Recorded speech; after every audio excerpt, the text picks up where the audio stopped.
Sometimes we think the decisions we make in our youth are the right ones. Only years later do we discover what we actually lost. Martin Novak works as a janitor. Every morning he arrives before dawn and cleans the offices. He has a small son named Tomasz. He raises him alone. Sometimes he must bring the boy to work because he has no one to watch over him. One evening, the company's chief executive stays in the office longer. She walks down the empty corridor and sees a man with a small boy. She stops. She recognizes him. 15 years ago, they were together. They loved each other. Then she decided on a career and left. Martin remained alone.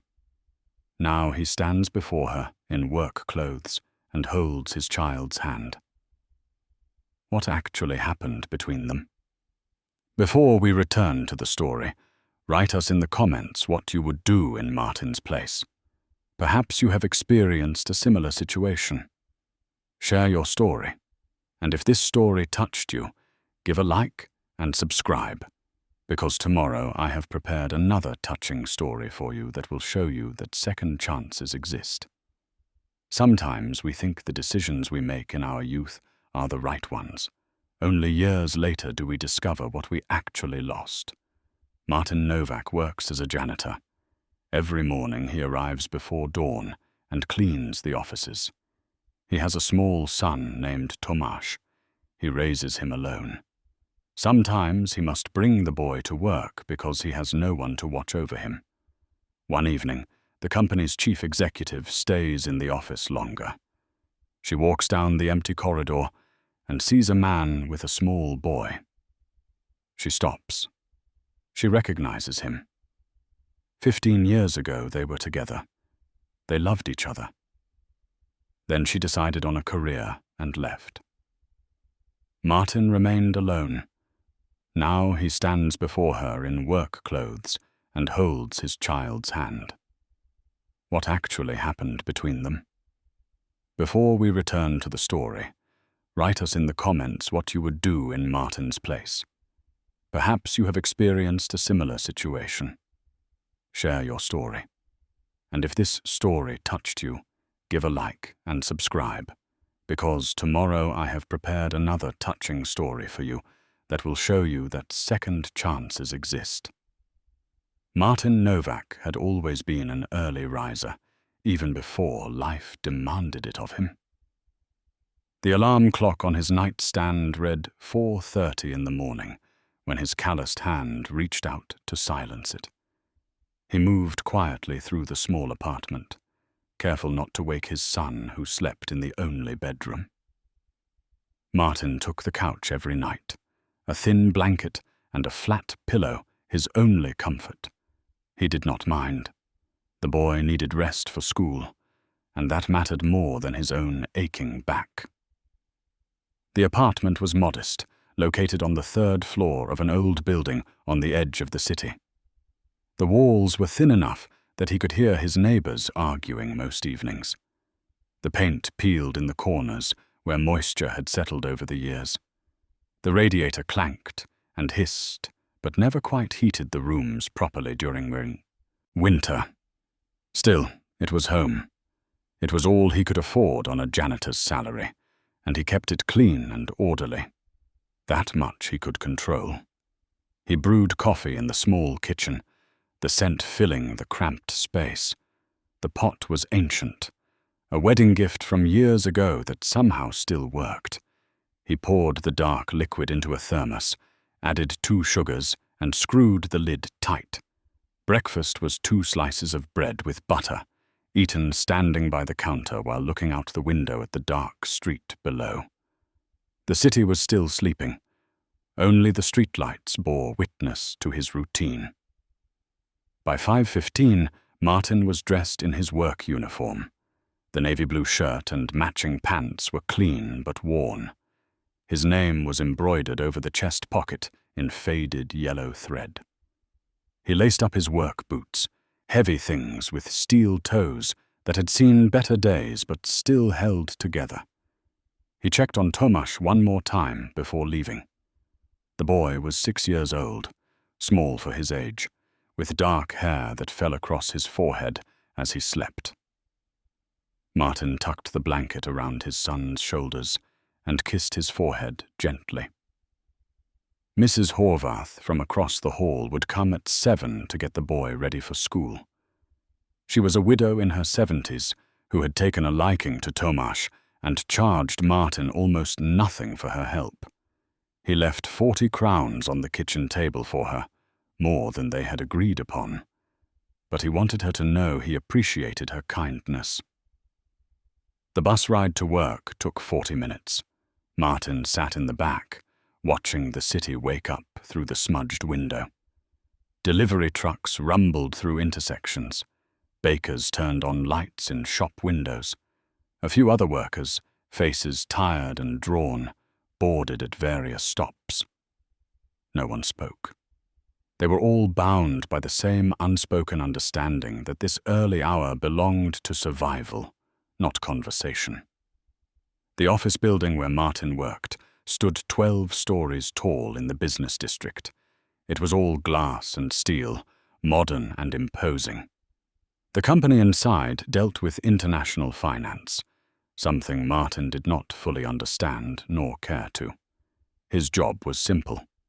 Keep the floors clean, empty the trash bins, make sure the bathrooms were spotless, restock the supplies, ensure that when the executives and employees arrived at 8 or 9 in the morning, they would never have to think about the work that went into maintaining their comfortable environment. He entered through the service entrance in the back, scanning his employee badge at the door. The card was old, the photo on it taken 7 years ago when he first started. He looked different then, younger, less burdened. The basement corridor smelled of cleaning chemicals and concrete. He clocked in at the time card machine, the mechanical stamp marking his arrival at 5:58. 2 minutes early, as always. The janitorial supply room was his domain. Mops and brooms lined the walls. Shelves held bottles of disinfectant, glass cleaner, Flora, Polish, and paper towels. His cart waited in the corner, a grey metal frame on wheels that held everything he needed for his rounds. He filled a bucket with hot water, added cleaning solution, and began his route on the ground floor. The lobby was his first stop. The marble floors reflected the dim security lights. Martin pushed the wide dust mop across the expanse, gathering the day's dirt into neat lines before sweeping it into a dustpan. He worked methodically, each movement practiced and efficient. The reception desk needed wiping down. The glass doors required attention, fingerprints and smudges removed until they sparkled. He watered the plants that decorated the waiting area, large ferns and potted trees that added life to the corporate sterility. By 7:30, he was on the 3rd floor. The offices here belonged to middle management. Cubicles stretched in rows, each one a small kingdom of personal items and paperwork. Martin emptied the wastebaskets, replaced the liners, and wiped down desks if they looked particularly messy. He respected people's spaces, never moving their belongings or reading their documents. It was not his place to intrude on their lives, even in this small way. The bathrooms required the most attention. He scrubbed toilets, cleaned sinks, mopped floors, and refilled soap dispensers and paper towel holders.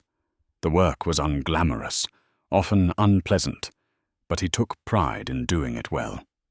A clean bathroom was something people noticed only when it was dirty.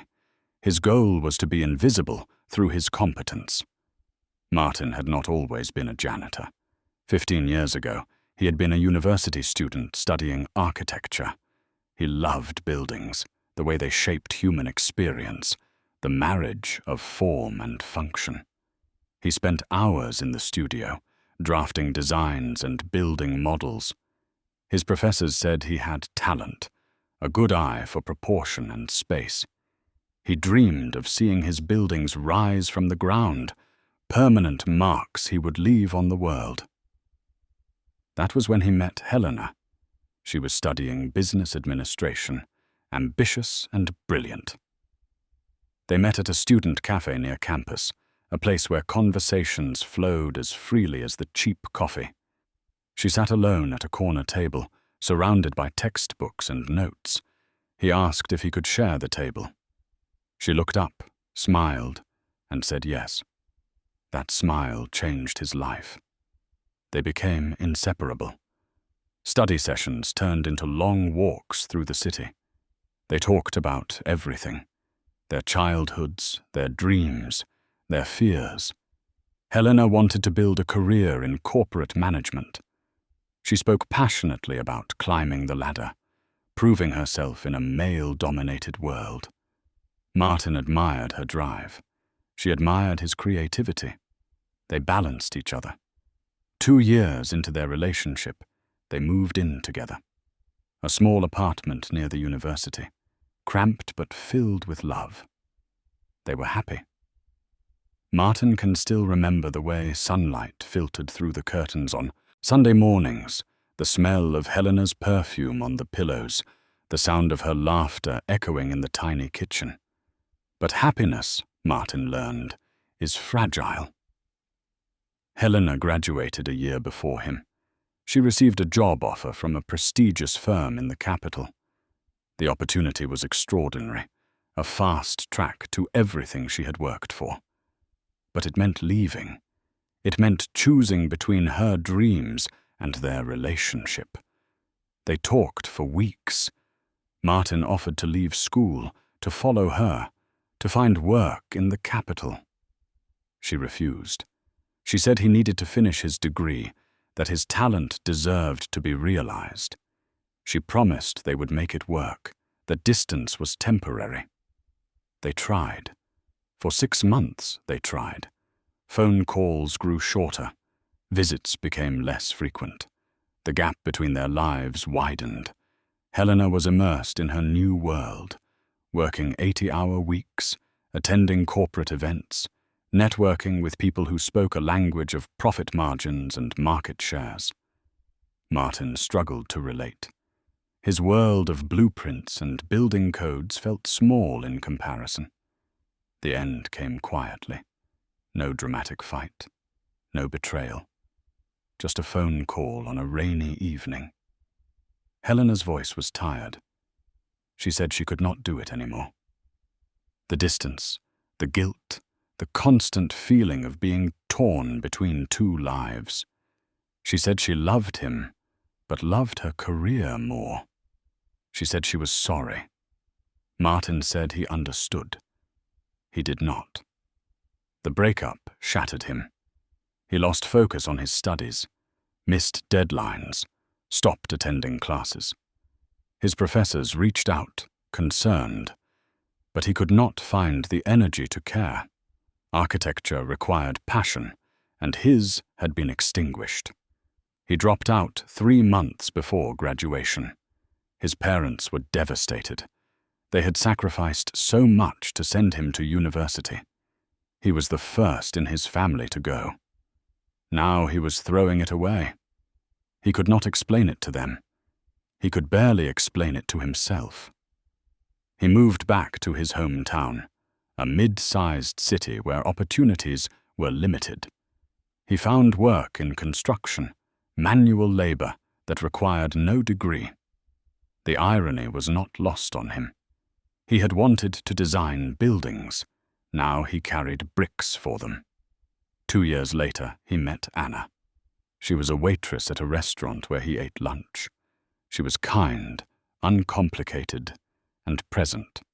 She did not ask about his past or his unfinished degree. She liked him for who he was in that moment. They dated. Within a year, they married. Within another year, Tomasz was born. Martin thought he had found a new path, a different kind of happiness, a family of his own. But Anna struggled after Tomasz was born. Postpartum depression took hold of her, and she refused to acknowledge it or seek help. She became distant, irritable, and eventually resentful. She blamed Martin for trapping her in a life she did not want. When Tomáš was 2, Anna left. No note, no explanation, just empty drawers and a closet half full. Martin came home from work to find his son crying in his crib, alone in the apartment. Anna's phone number no longer worked. Her family claimed they did not know where she went. Martin hired a lawyer, but there was nothing to be done. She had abandoned them both. He was granted full custody by default. Raising a child alone was harder than anything Martin had ever done. Childcare was expensive. His construction job did not pay enough. He worked extra shifts, but it was never quite enough to cover rent, food, utilities, and daycare. He was exhausted, running on fumes, watching his son grow up in stolen moments between jobs. When Tomáš was 4, Martin's back gave out. Years of heavy lifting had compressed his spine. The pain became unbearable. He could no longer do construction work. He needed something else, something less physically demanding but still within his skill set.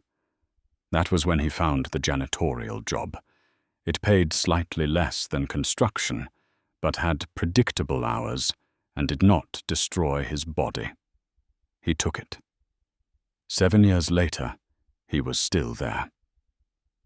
Martin finished the 3rd floor and moved to the 4th. The executive suites occupied the top 3 floors, but he would not reach those until later. His routine was the same every day. Floors 1 through 9 in the morning. Floors 10 through 12 in the evening, after most employees had gone home. The executives did not like seeing janitors during business hours. It reminded them that someone had to clean up after them. By 9 in the morning, the building was fully alive. Employees streamed through the lobby. Elevators chimed constantly. Phones rang. Conversations filled the air. Martin moved through it all like a ghost. People rarely looked at him. When they did, it was with the brief, uncomfortable acknowledgement one gives to someone whose existence is necessary, but inconvenient. He did not mind. Invisibility had its advantages. He took his lunch break at noon in the basement cafeteria. The room was small, with a few tables and a microwave. Other maintenance staff ate there, security guards and cleaning crew members. They were a quiet group, sharing food and stories in fragments. Martin sat with them but rarely spoke.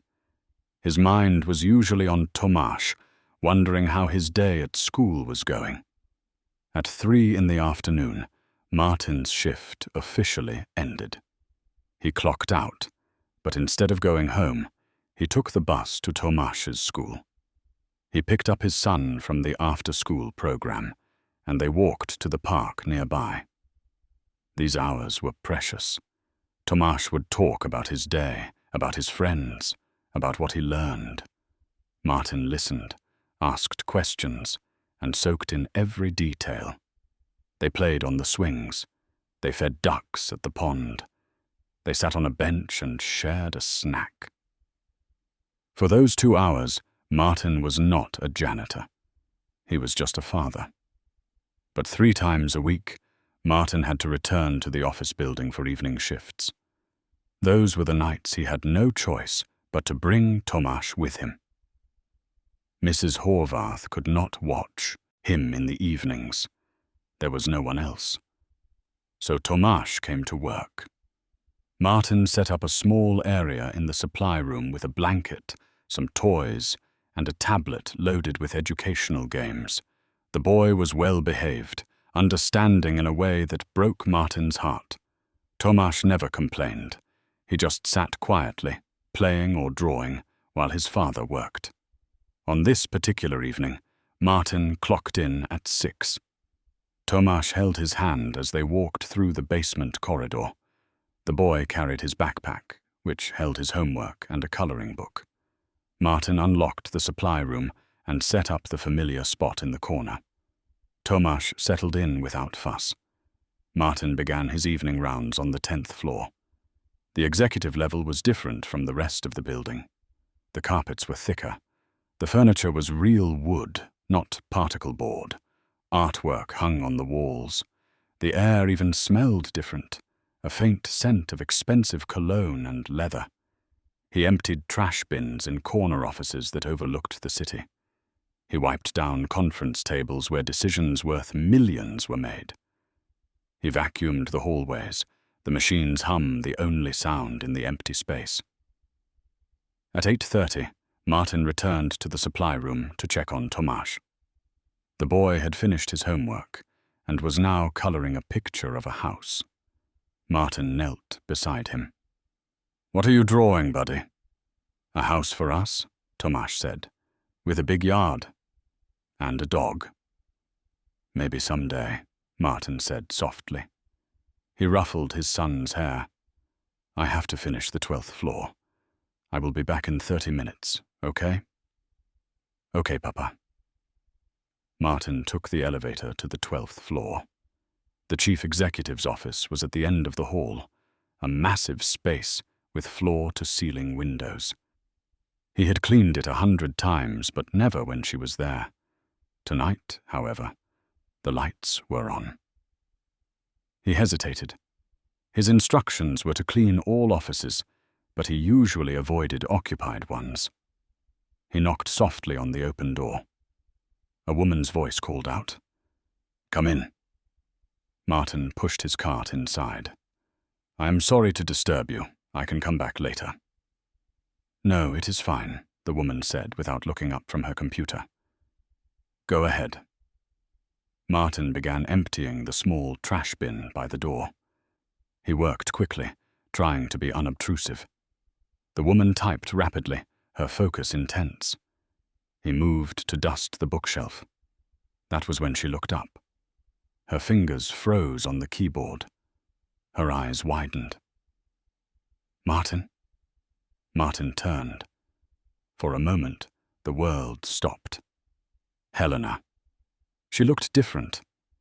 Older, yes, but polished in a way he remembered. Her hair was shorter, styled professionally. She wore a tailored suit that probably cost more than his monthly rent. But her eyes, those were the same.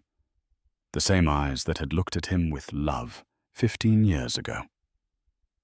"What are you doing here?" she asked, her voice barely a whisper. "I work here," Martin said simply. "You work here? As a janitor?" "Yes." Helena stood, walking around her desk.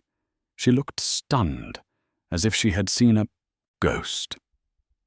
"I had no idea." "Why would you?" Martin said. He kept his voice neutral, devoid of bitterness. "We have not spoken in 15 years. I know. But I thought you would be an architect by now. I thought you would have finished your degree." Things changed. Helena's gaze fell to his uniform, the mop bucket, the cart. She seemed to struggle for words. "I am sorry. I did not mean to sound." She paused. "Condescending?" Martin offered. She winced. "Yes." "It is fine," Martin said. "This is my job. There is no shame in it." "Of course not," Helena said quickly. "I did not mean to imply there was." An uncomfortable silence settled between them. Martin returned to his cart, ready to leave. "I should finish up." "Wait," Helena said. She took a step toward him. "How have you been?" "What have you been doing all these years?" Martin considered not answering, considered walking out. But something in her expression, a genuine concern he had not seen in anyone's face for a long time, made him pause. "I dropped out of school after we broke up," he said. "Worked construction for a while, got married, had a son, got divorced. Now I am here." Helena's face fell. Martin, I am so sorry. Do not be, he said. It is what it is. You have a son? Yes. Tomasz. He is 6. That is wonderful, Helena said softly. Is he, are you and his mother? No, Martin said. She left when he was 2. I raise him alone. Helena's hand went to her mouth. Oh, Martin. He shrugged. We manage. The silence returned, heavier now. Helena looked like she wanted to say more, but did not know how. Martin decided to end the conversation. I really should finish. Of course, Helena said. She stepped back. I will let you work. Martin emptied the last bin and wiped down her desk. Helena had returned to her chair, but was not working. She was watching him, her expression unreadable. As he pushed his cart toward the door, she spoke again. Martin? He stopped but did not turn. Yes? It is good to see you. Even like this. Martin nodded once and left. He did not trust himself to say anything more. He finished the 12th floor in a daze, his mind spinning. Seeing Helena had reopened something he thought he had sealed away years ago. The memories flooded back, sharp and vivid. Her laughter, her touch, the way she used to look at him like he was the most important person in the world. And now, the way she looked at him in a janitor's uniform, pushing a mop. When he returned to the supply room, Tomasz was yawning. Ready to go home, Papa? Yes, buddy, Martin said. Let us go home. The next morning arrived like every other morning. Martin woke at 4:30, made his coffee, ate his bread, and caught the early bus. But something felt different.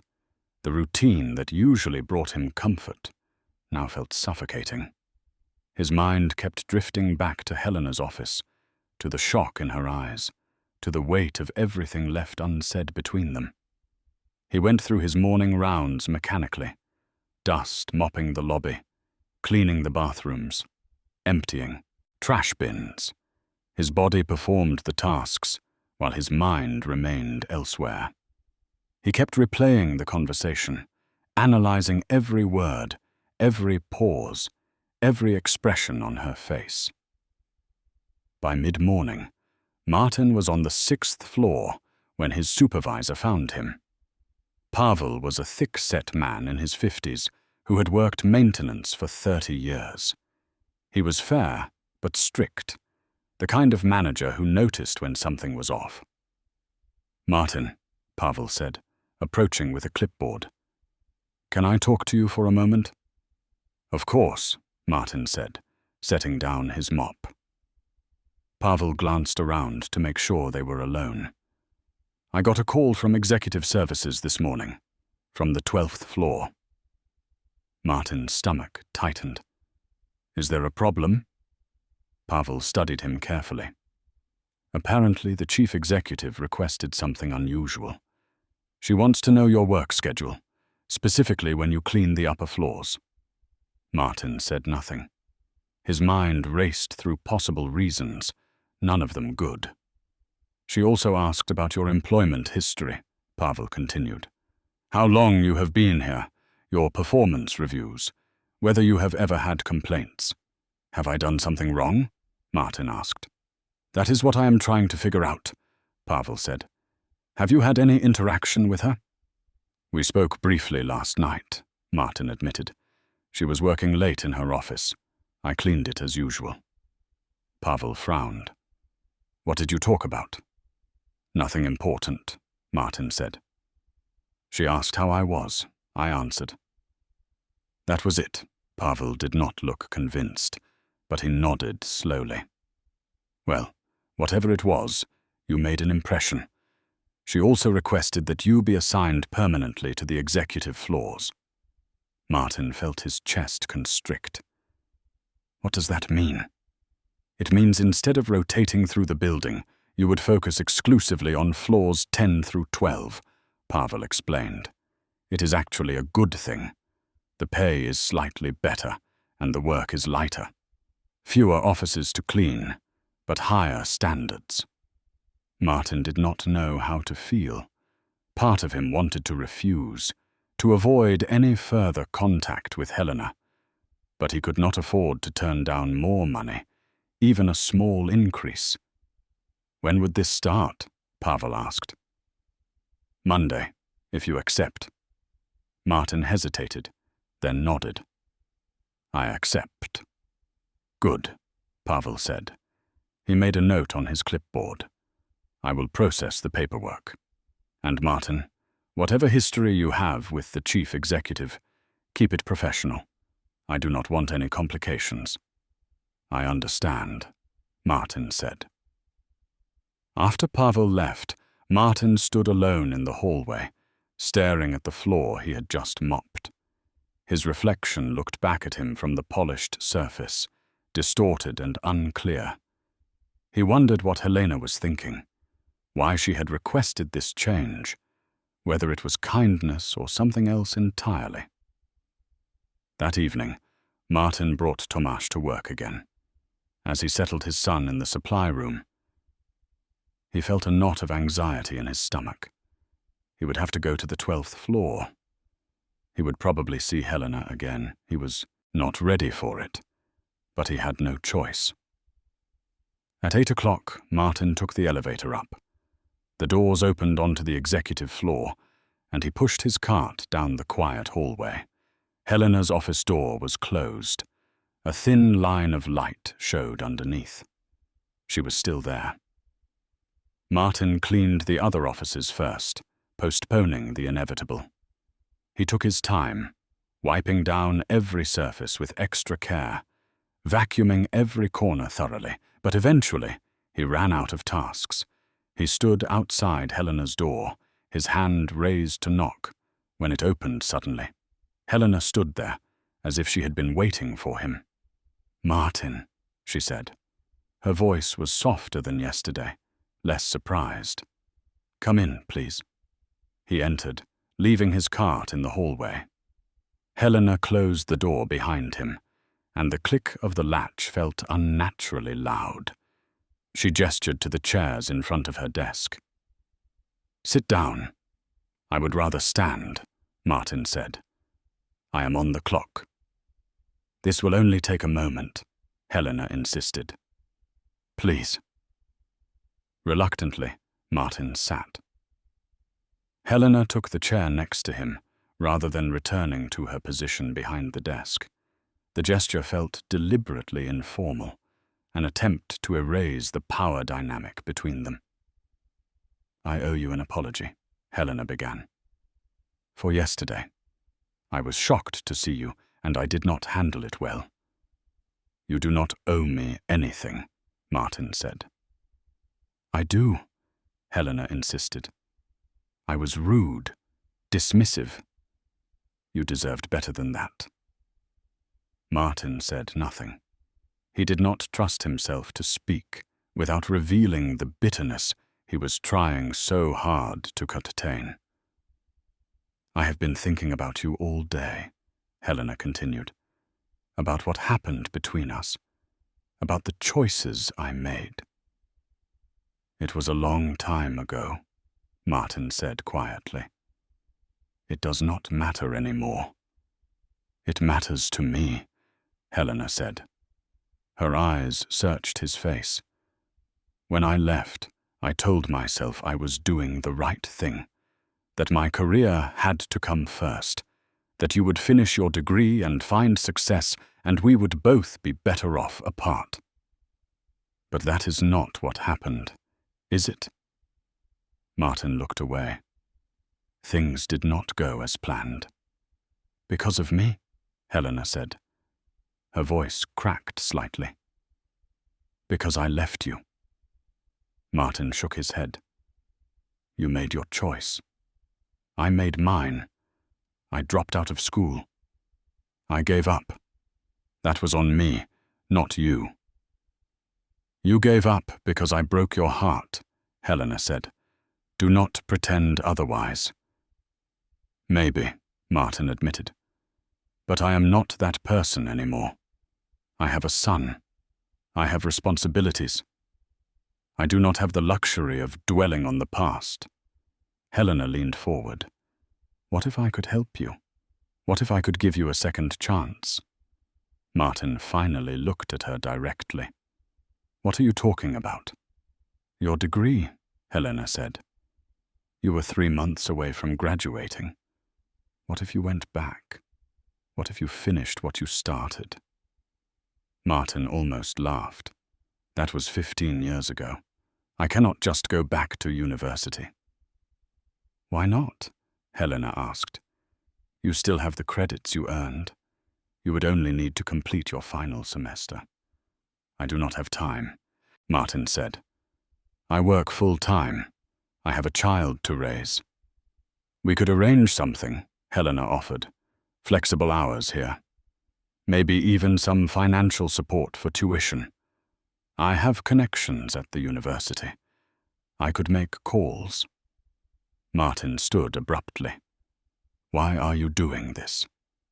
Because I feel responsible, Helena said, also standing. Because I ruined your life. You did not ruin my life, Martin said, his voice rising slightly. You left me. It hurt. I made bad decisions afterward. But that is life. People leave. Things fall apart. You move on. I do not need your pity or your charity. It is not pity, Helena said firmly. It is guilt. It is regret. It is me trying to make amends for something I should have done differently 15 years ago.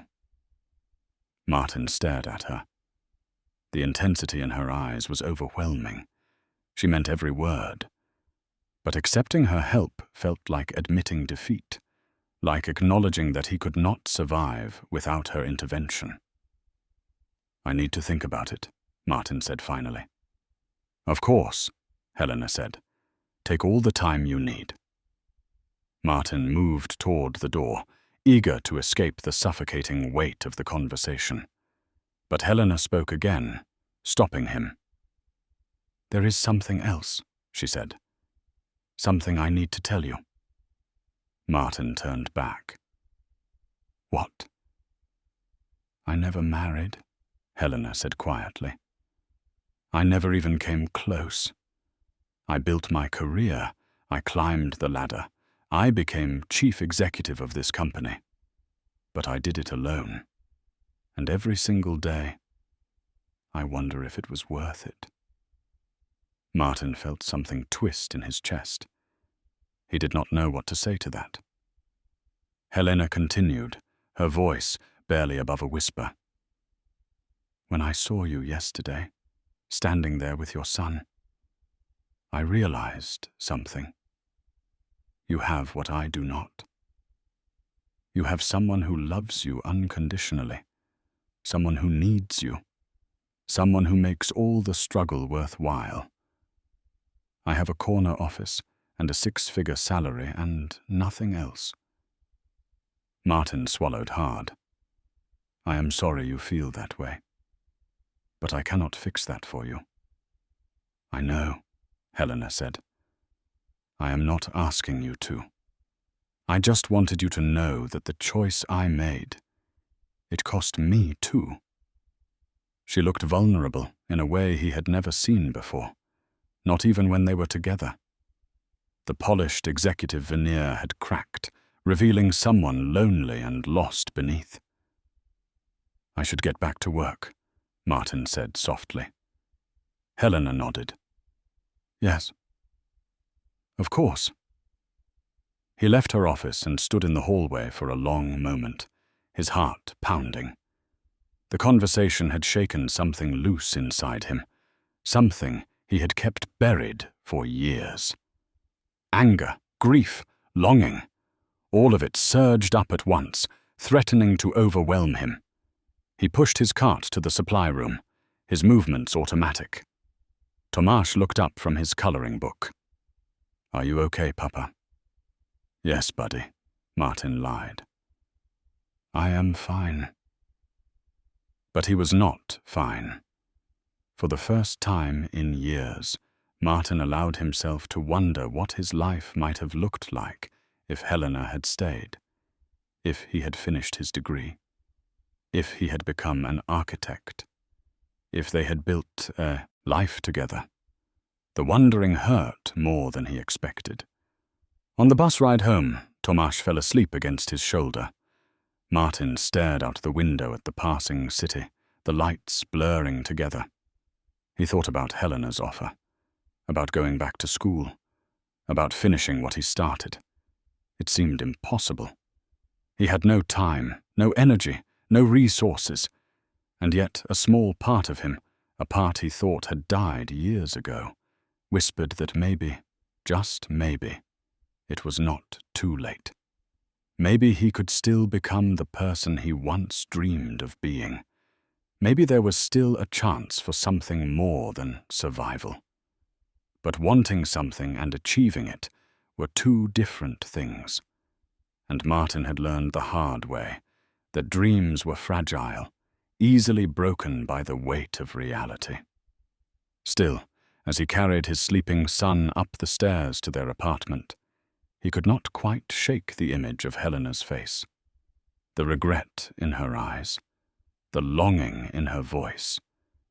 She had chosen her career over him. She had built an empire and found it empty. And now, 15 years later, they had collided again in the most unlikely of circumstances. Martin did not believe in fate. He did not believe in second chances. But he could not deny that something had shifted. The carefully constructed walls he had built around his heart had developed cracks, and through those cracks, dangerous and terrifying, hope was beginning to seep in. Over the weekend, Martin tried not to think about Helena's offer. He took Tomasz to the park on Saturday. They fed the ducks and played on the swings. The boy laughed and ran and asked for ice cream, which Martin bought even though money was tight.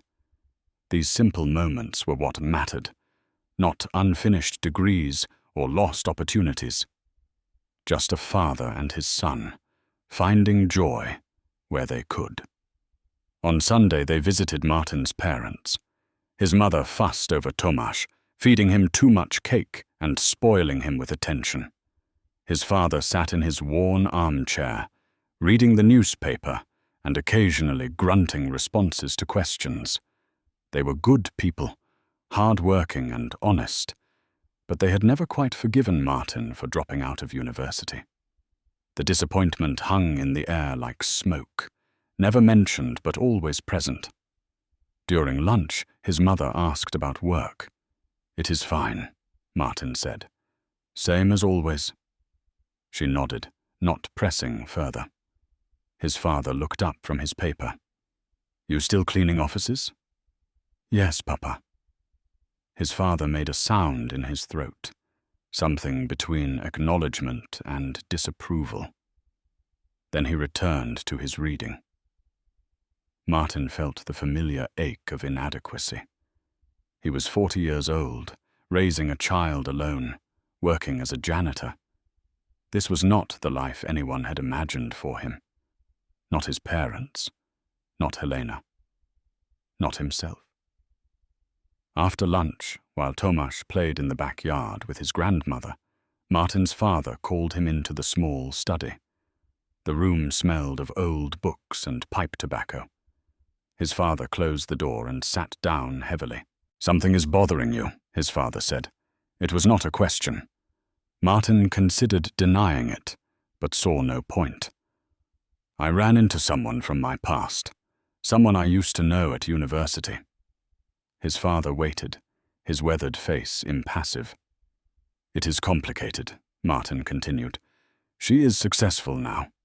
Very successful. She offered to help me finish my degree." For a long moment, his father said nothing.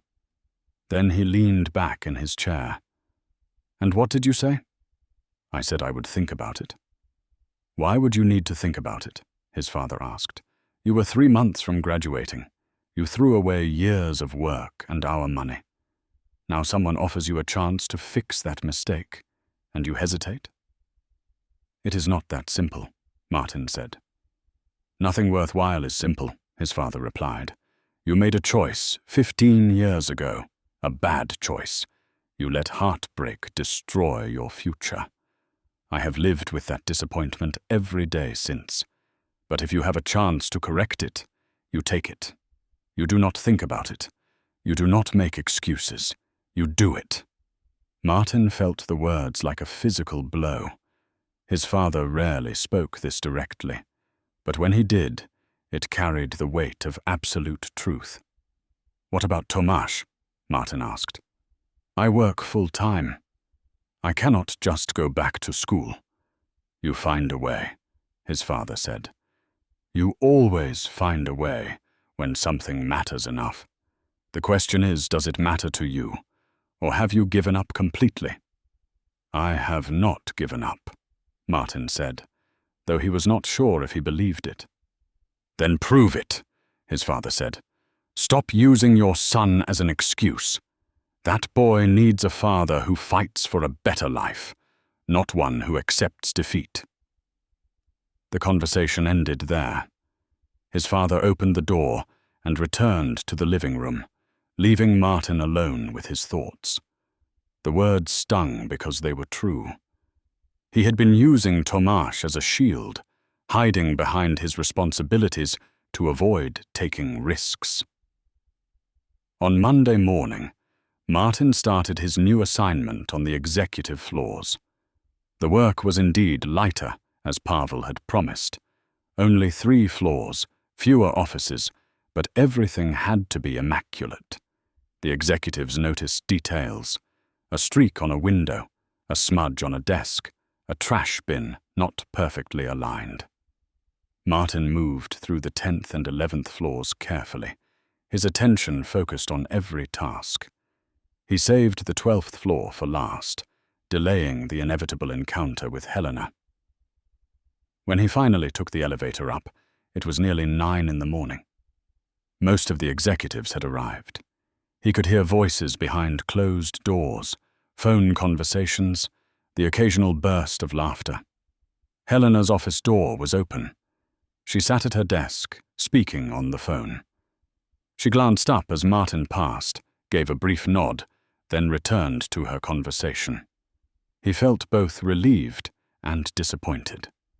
He cleaned the conference room next to her office, a massive space with a long table and ergonomic chairs. Through the glass wall, he could see Helena still on her phone, gesturing as she spoke. She looked intense, focused, completely in command. This was her world. She belonged here. He wondered if she ever thought about the life she could have had, or if success had filled that void completely. As Martin emptied the trash bin, Helena ended her call and appeared in the doorway of the conference room. Do you have a minute? She asked. I am working, Martin said. I know, but this is important. She stepped inside and closed the door behind her. Martin set down the trash bag, suddenly aware of how exposed they were. The glass walls meant anyone walking by could see them. I spoke to the dean at the university, Helena said without preamble. Your credits are still valid. You would need to complete 12 more credit hours to graduate. 1 semester. That is it. Martin absorbed this information slowly. 12 credit hours. 1 semester. It sounded manageable when she said it that way, but the reality was far more complex. I cannot afford tuition, Martin said. I already told you, we can arrange financial support, Helena replied. The company has scholarship programs for employees pursuing education. I can fast-track your application. Why are you doing this?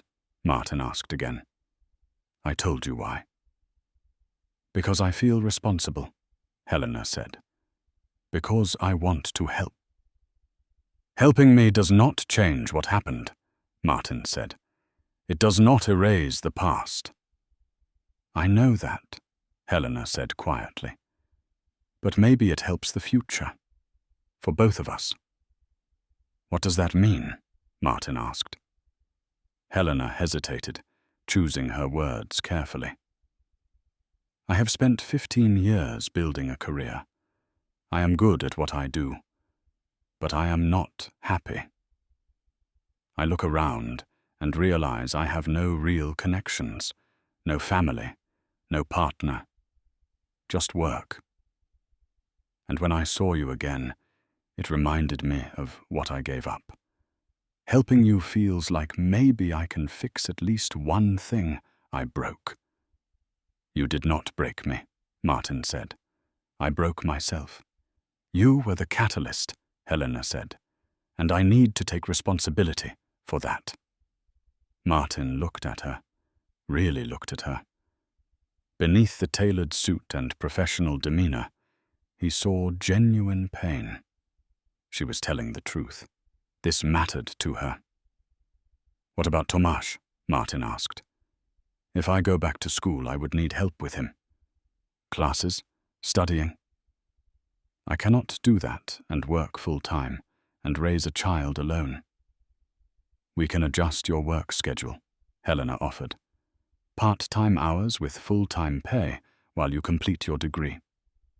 And I can help you find childcare resources. The company has connections. You have thought about this a lot, Martin observed.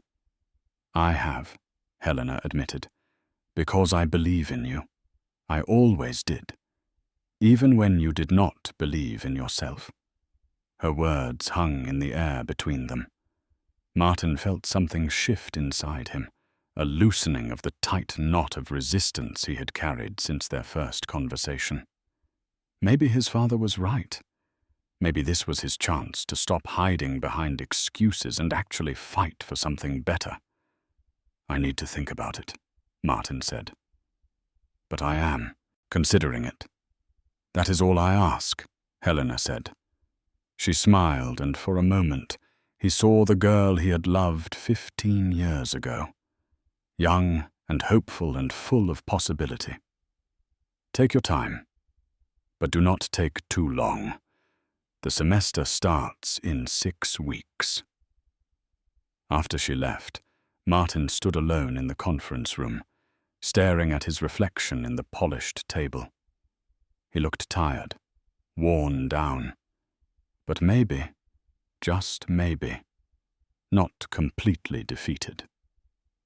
That evening, Martin picked up Tomáš from school, and they walked to the park as usual. The boy chatted about his day, about a drawing he made in art class, about a friend who shared his lunch. Martin listened, but his mind was elsewhere, turning over Helena's offer from every angle. Papa, Tomáš said suddenly, are you sad? Martin looked down at his son. Why would you think that? You have been quiet, Tomáš said. You are always quiet when you are sad. Martin knelt down so they were eye level. I am not sad, buddy. I am just thinking about some grown-up things. What things? Tomáš asked. Work stuff, Martin said. Boring things you do not need to worry about. Tomáš studied his face with the serious intensity only a 6-year-old could muster. Then he wrapped his small arms around Martin's neck and hugged him tight. I love you, Papa. I love you too, Tomáš, Martin whispered, his throat tight. More than anything.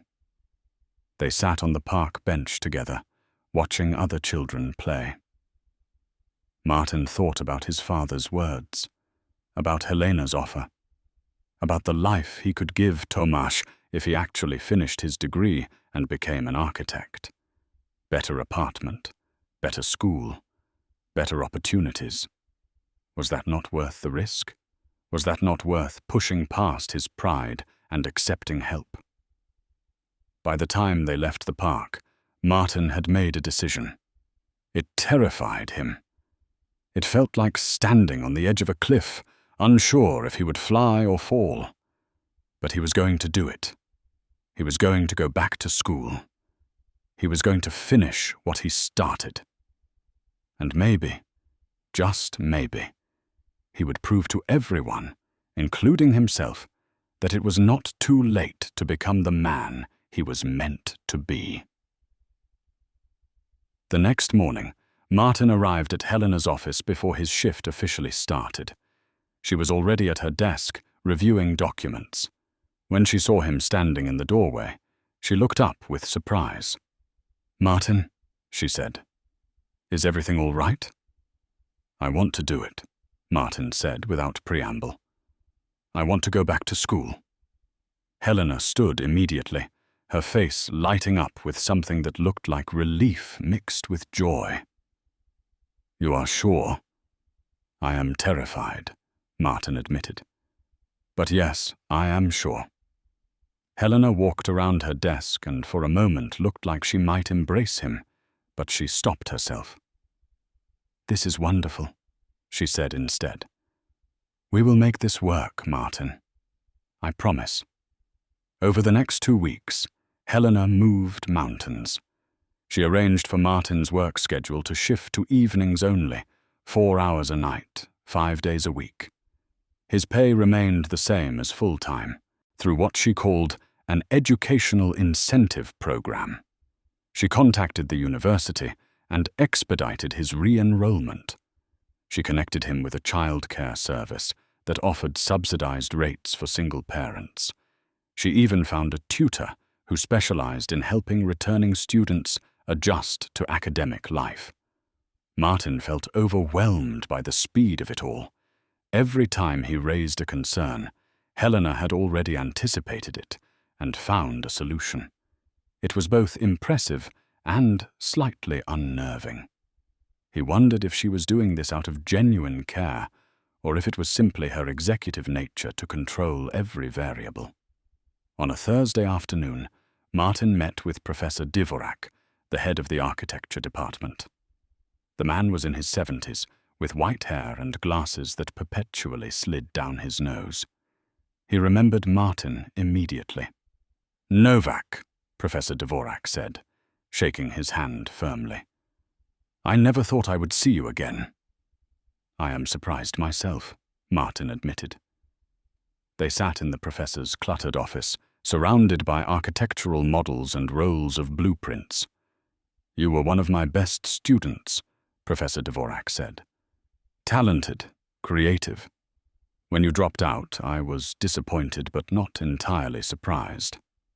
"Sir," Martin said, "you had the look of someone carrying too much weight," the professor explained.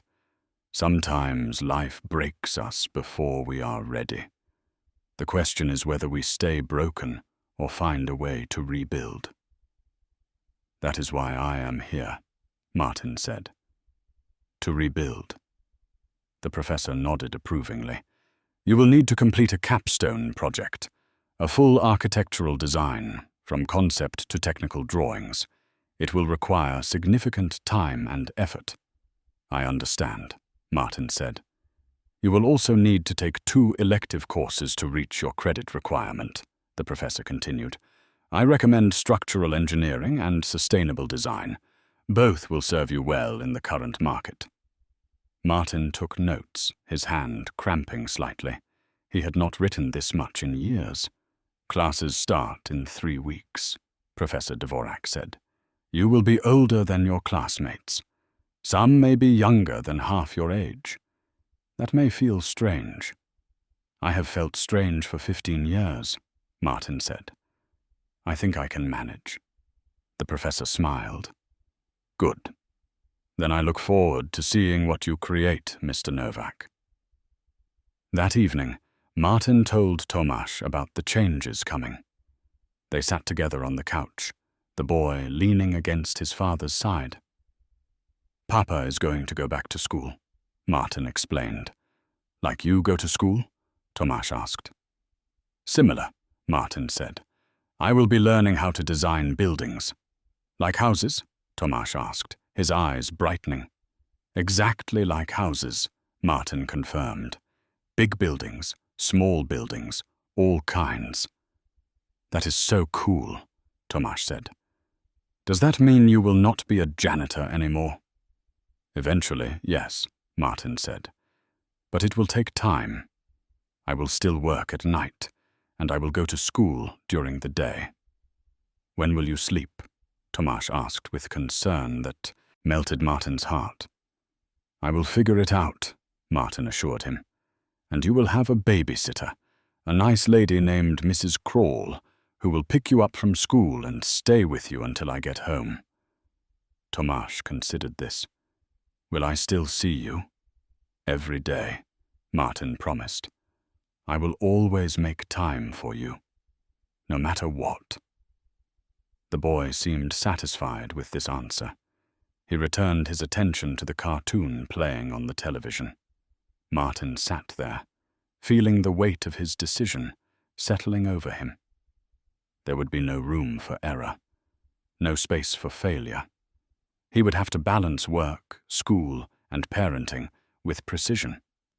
One mistake could bring the whole structure crashing down. The first day of classes arrived with the harsh light of early autumn. Martin dropped Tomasz at school, then took 2 buses to reach the university campus. Walking through the gates felt surreal, like stepping into a memory that had been preserved in amber. The buildings looked the same. The paths were familiar. Even the smell of the place, a mixture of old books and fresh-cut grass, triggered a flood of nostalgia. He found his classroom in the architecture building. Students were already gathering, most of them in their early 20s, dressed casually and talking in clusters. Martin felt acutely aware of his age, his worn jacket, the grey beginning to show at his temples. He took a seat near the back, hoping to remain invisible. Professor Dvorak entered and began the lecture on sustainable design principles. Martin tried to focus, taking notes as quickly as he could, but his mind kept wandering. The terminology felt foreign now. Concepts he once understood fluently now required effort to grasp. He felt like a man trying to speak a language he had not used in years. After class, a young woman approached him. She had short blonde hair and wore paint-stained jeans. "Excuse me," she said. "You are Martin Novak, right?" "Yes," Martin said cautiously. "I am Jana," she said, extending her hand. "Professor Dvorak mentioned you were returning to finish your degree. I think that is really brave." Martin shook her hand, unsure how to respond. "Thank you," he managed. "If you ever need help catching up or want to study together, let me know," Jana offered.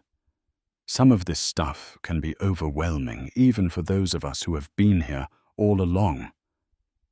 "I appreciate that," Martin said, genuinely touched by the kindness. The gesture gave him a small measure of hope. Maybe he could do this. Maybe he would not drown under the pressure. But that optimism faded quickly over the following days. The workload was staggering.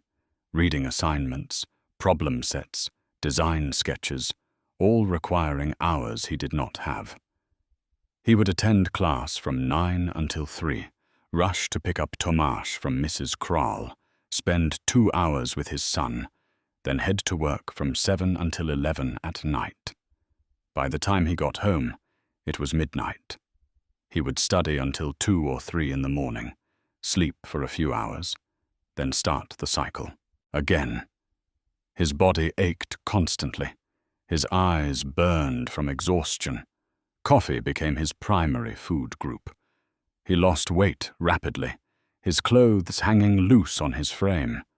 Tomasz noticed but said nothing, just watched his father with worried eyes. The capstone project loomed over everything. Martin had chosen to design a community center for a low-income neighborhood. The concept was personal, inspired by his own experiences. He wanted to create a space that served multiple functions, a place where families could access resources, children could play safely, and the community could gather. But translating that vision into technical drawings proved harder than he remembered. His skills were rusty.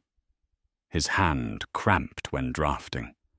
Computer-aided design software had evolved significantly in 15 years, and he struggled to learn the new programs. On Friday of his third week back, Martin stayed late in the studio, working on his project. Most students had left for the weekend. The building was quiet except for the hum of fluorescent lights. He sat hunched over his drafting table, erasing a line for the 5th time, his frustration mounting. "You are still here," a voice said. Martin looked up to see Jana standing in the doorway. "I could say the same about you," Martin replied. She walked over and looked at his work. "Community center?" "Yes," Martin said. "It is for my capstone." She studied the drawings carefully. "The concept is strong," she said, "but your scale is off here. This room would be too small for the function you are describing." Martin looked closer and realized she was right. He had miscalculated the dimensions. He dropped his head into his hands. "I am terrible at this," he muttered. "You are not terrible," Jana said gently. "You are out of practice. There is a difference. It does not feel different," Martin said. She pulled up a chair and sat beside him. "Can I tell you something?" she asked. Martin nodded. "When I started here 3 years ago, I was convinced I did not belong," Jana said. "Everyone else seemed so naturally talented, so confident. I almost quit after my first semester." "What stopped you?" Martin asked. "My grandmother," Jana said. "She told me that the people who succeed are not the ones with the most talent. They are the ones who refuse to give up when things get hard." She studied the drawings again, then picked up a pencil. "Let me show you something," she said. For the next hour, Jana walked Martin through corrections and techniques. She was patient, explaining concepts without condescension. By the time they finished, the drawings looked significantly better. Martin felt a surge of gratitude so strong it nearly brought tears to his eyes. "Thank you," he said quietly. "Any time," Jana replied. She stood to leave, then paused. "Martin, you should know that everyone in our class talks about you." "In a bad way?" Martin asked nervously. "In an admiring way," Jana said. "You are 40 years old, raising a kid alone, working nights, and still showing up every whole day. That takes courage most of us cannot imagine. We are rooting for you." She left before Martin could respond. He sat there for a long moment, staring at the improved drawings, feeling something he had not felt in weeks. Not quite hope, but close. A sense that maybe, just maybe, he could survive this. When Martin arrived at work that night, Helena was still in her office. He knocked softly on her open door. "Come in," she said, looking up from her laptop. "How is school going?" "It is hard," Martin admitted. "Harder than I expected." She gestured for him to sit. "Talk to me." So Martin did. He told her about the exhaustion, the workload, the constant feeling of being behind. He told her about Jana's kindness and the small victory of fixing his drawings. He told her about the fear that kept him awake at night, the fear that he would fail and disappoint everyone who believed in him. Helena listened without interrupting. When he finished, She leaned back in her chair. "Do you want to quit?" she asked. "No," Martin said immediately. "Even though it is killing me, no. I want to finish." "Then you will," Helena said simply. "Because wanting it is half the battle. The other half is showing up every day, even when you do not think you can. You are already doing that." "I do not know if I am strong enough," Martin confessed. "You are stronger than you think," Helena said. "You have survived things that would have broken most people. A few more months of school is nothing compared to raising a child alone." Martin wanted to believe her. He wanted to feel the confidence she seemed to have in him. But all he felt was tired. Bone-deep, soul-crushing tired. Helena seemed to sense this. "Go home," she said gently. "Get some sleep. Tomorrow will be easier." It was not a promise she could make, but Martin appreciated the sentiment anyway. He finished his rounds quickly and caught the late bus home. Tomáš was asleep when he arrived. Martin stood in the doorway of the bedroom, watching his son breathe softly. This was why he was doing this. For Tomáš, for a better future, for the chance to be more than just a man who survived. He wanted to be a man who thrived. He wanted to build something lasting. And if that meant suffering through exhaustion and doubt and fear, then so be it. He would endure. He had no other choice. 6 weeks into the semester, Martin had settled into a brutal routine. Wake at 6, get Tomáš ready for school, attend classes until 3, spend 90 minutes with his son, work until 11, study until 2 in the morning, sleep 4 hours, repeat. His body moved through these motions automatically, running on fumes and determination.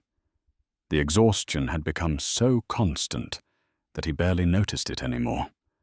It was simply the baseline state of his existence. His capstone project was progressing slowly. The community center design had evolved through multiple iterations, each one better than the last. Professor Dvorak offered occasional feedback, always constructive but demanding. The man expected excellence, and Martin pushed himself to deliver it. The structure began to take shape on paper, a building that balanced functionality with aesthetic beauty, that served the community while respecting its character. But success in school came at a cost. Martin's relationship with Tomáš was suffering. The 90 minutes they spent together each evening felt rushed and inadequate. The boy had stopped talking about his day unprompted. He had grown quieter, more withdrawn. Martin noticed but felt powerless to fix it. There were only so many hours in a day, and he was already stretched impossibly thin. One evening in late October, Mrs. Kroll pulled Martin aside when he came to pick up Tomáš. "We need to talk," she said, her expression serious. "Is something wrong?" Martin asked, his stomach dropping. "Tomáš got into a fight at school today," Mrs. Kroll said. "The teacher called me." Martin felt the world tilt slightly. Tomáš had never been aggressive. He was gentle, almost timid. "A fight? What happened?"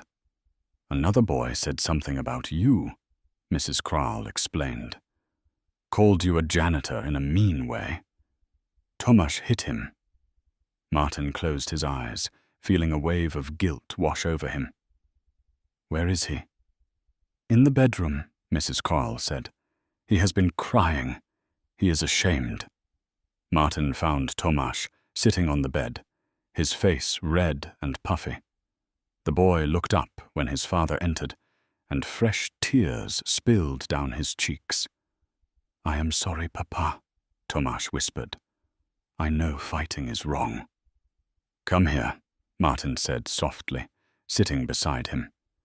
Tomáš crawled into his lap, and Martin held him tight.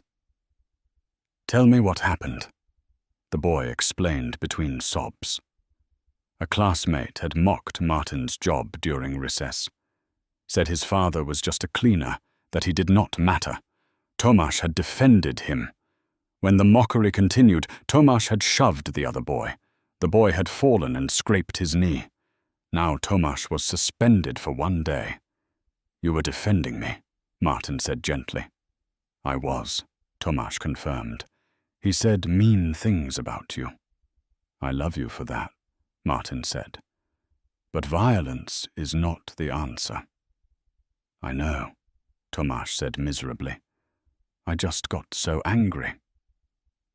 Martin pulled back to look his son in the eyes. Listen to me carefully. What I do for work does not define who I am. Being a janitor is honest work. There is no shame in it. But I am also going to school now. I am working to build a better life for us. That takes time. Do you understand? Tomasz nodded. I am proud of you, the boy said suddenly. Even if you are a janitor, I am proud of you. Those words broke something in Martin. He pulled Tomasz close again, fighting back his own tears. Thank you, buddy, he managed. That means everything to me. But the incident stayed with Martin. It highlighted how much he was missing of his son's life. Tomasz was struggling, and Martin had been too consumed with his own challenges to notice. Something had to change, but he did not know what. He had already cut everything from his keel, life that could be cut. There was nothing left to sacrifice. That weekend, Martin skipped studying to spend the entire day with Tomasz. They went to the zoo, ate too much cotton candy, and fed the goats in the petting area. Tomasz laughed more than he had in weeks. Martin felt lighter than he had in months. But Monday morning brought reality crashing back. He had missed critical reading for his sustainable design class. When the professor called on him, Martin had to admit he was unprepared. The disappointment in Professor Dvorak's face was worse than anger would have been. After class, Jana caught up with him in the hallway. Rough morning? She asked. You could say that, Martin replied. Want to grab coffee? She offered. I will help you catch up. Martin hesitated. He needed to work on his capstone. But he also needed help, and pride would not get him through this semester. 20 minutes later, they sat in a campus cafe. Jana explained the reading assignment while Martin took notes frantically. She had a gift for breaking down complex concepts into understandable pieces. By the end of their conversation, Martin felt marginally less lost. Thank you, he said. Again. You thank me too much, Jana said with a smile. We are classmates. We help each other. Can I ask you something personal? Martin ventured. She nodded. Why are you so kind to me? Everyone else keeps their distance. Jana considered the question. My father died when I was 8, she said. My mother raised me alone while working 2 jobs. I watched her sacrifice everything for me.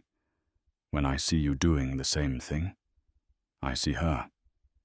I guess I want to help because I know how hard it is. I am sorry about your father, Martin said. It was a long time ago, Jana said. But thank you. She stirred her coffee, then looked up. Can I ask you something? Of course. What happened 15 years ago? Why did you really drop out? Martin had not talked about this with anyone except Helena, but something about Jana's openness made him want to be honest. I was in love, he said. She chose her career over me. I fell apart, stopped caring about school or anything else. By the time I realized what I was throwing away, it was too late. And now? Jana asked. Now she is back in my life, Martin said, in a complicated way. She is the reason I am here, actually. She is the one who arranged everything. Jana raised her eyebrows. That is quite a story. It is messy, Martin admitted. I do not know how I feel about any of it. Do you still love her? Jana asked. Martin opened his mouth to say no, but the word would not come. I do not know, he said finally. I think part of me might always love who she was, but who she is now, I barely know that person. Jana nodded thoughtfully. Well, whoever she is, she did a good thing getting you back here. You belong in this program, Martin. You have real talent. I wish I believed that, Martin said. You will, Jana assured him. Give it time. As October turned to November, the workload intensified. Midterm projects were due across all classes. Martin's community center design entered its critical phase, requiring detailed technical drawings and material specifications. He spent every spare moment in the studio, often working until security guards kicked him out late at night. His health began to deteriorate. He developed a persistent cough that would not go away. His hands shook from too much caffeine and too little sleep. He lost more weight, his cheekbones becoming prominent in his gaunt face. Helena noticed during one of their brief encounters at work. You look terrible, she said bluntly. I am fine, Martin lied. You are not fine, Helena insisted. When was the last time you saw a doctor? I do not have time for doctors, Martin said. Make time, Helena ordered. This is not sustainable. You are running yourself into the ground. I will survive, Martin said. Survival is not the goal, Helena said sharply. Thriving is the goal. What good is a degree if you destroy yourself getting it? She was right, but Martin did not know how to change course. He was too far committed, too deep into the semester to slow down now. He just needed to endure until December. Then he would have a winter break. Then he could rest. Helena seemed to read his thoughts. You are being stubborn, she said. It is one of your worst qualities. It is also one of my best, Martin countered. She sighed. At least let me help more. With what? Martin asked. Tomasz, Helena said. I could spend time with him on weekends, give you more time to study or sleep. You barely know him, Martin pointed out. Then I should get to know him, Helena said, if that is okay with you. Martin studied her face. The offer seemed genuine, but it also felt dangerous. Letting Helena into his son's life meant blurring boundaries that were already complicated. But he was desperate, and desperation made people accept help they might otherwise refuse. One Sunday afternoon, he agreed. Helena arrived at their apartment at noon. She wore casual clothes, jeans and a sweater, looking more like the girl Martin had known in university than the executive she had become. Tomasz was shy at first, hiding behind his father's legs. This is Miss Helena, Martin said. She is a friend of mine. She wanted to spend some time with you today. What are we going to do? Tomasz asked cautiously. What do you like to do? Helena asked, kneeling to his level. I like the park, Tomasz said. And ice cream.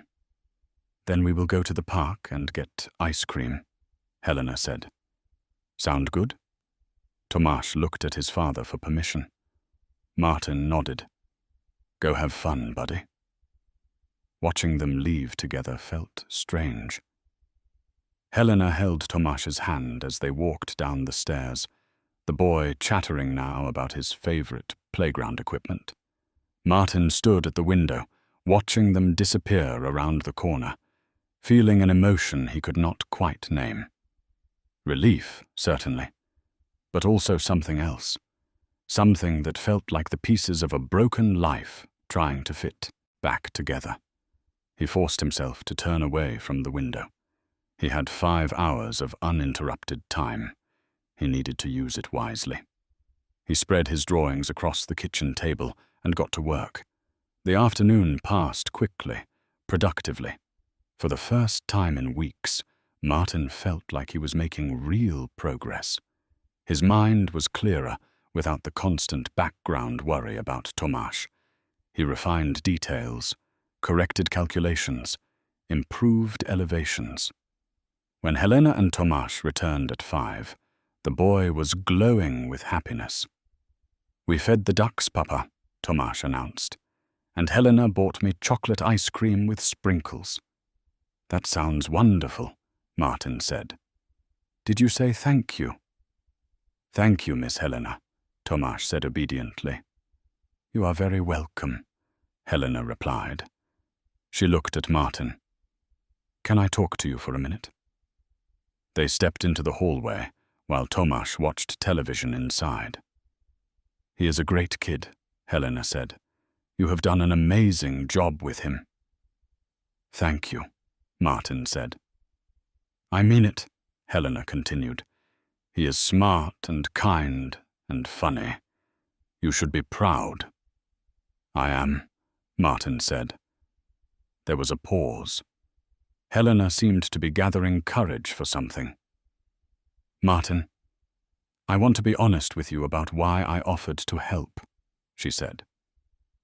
"You said you felt guilty," Martin reminded her. "I do," Helena confirmed. "But it is more than that." She looked down at her hands, then back up at him. "Spending time with Tomáš today made me realize what I have been missing. I do not have a family. I do not have children. I built a career and lost everything else. And being with you both, even for a few hours, it felt like maybe I could have a second chance at the life I gave up." Martin felt his chest tighten. "Where is this going, Helena?" "I do not know," she admitted.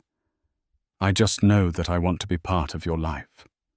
Both of your lives, if you will let me." Martin did not answer Helena right away. He stood in the narrow hallway of his apartment building, the fluorescent light buzzing overhead, trying to process what she had just said. She wanted to be part of their lives, not just helping from a distance, but actually present, involved, connected. It was everything he had wanted 15 years ago, and everything he had learned to live without. "I need time to think about this," Martin said finally. "I understand," Helena replied. "I am not trying to rush you, but I want you to know that I am serious. This is not just guilt talking. I genuinely care about you and Tomáš." Martin nodded slowly. "Can we take this one step at a time?" "Of course," Helena said. "Whatever you need." She left shortly after. Martin went back inside and found Tomáš building a tower with blocks. The boy looked up and smiled, and Martin felt a surge of protective fear. What if Helena became important to Tomáš and then left again? What if she decided this life was too complicated, too messy, too ordinary? For someone who ran a corporation, could Martin risk letting his son get attached to someone who might disappear? But the alternative was continuing to struggle alone, continuing to watch Tomáš suffer from his absence, continuing to run himself into the ground. Maybe taking the risk was worth it. Maybe Helena had changed. Maybe people deserved second chances. Over the next few weeks, Helena became a regular presence in their lives. She took Tomáš to the park every Sunday. She attended his school play when Martin had to work. She helped with homework on evenings when Martin was buried in his capstone project. Slowly, carefully, she wove herself into the fabric of their daily existence. Tomasz adored her. He started calling her Aunt Helena without anyone suggesting it. He drew pictures for her at school. He asked when she was coming to visit. Watching them together stirred complicated emotions in Martin. Joy, because his son was happy. Fear, because happiness could be taken away. And something else, something he tried hard to ignore but could not quite suppress. He was developing feelings for Helena again, or perhaps the old feelings had never truly died.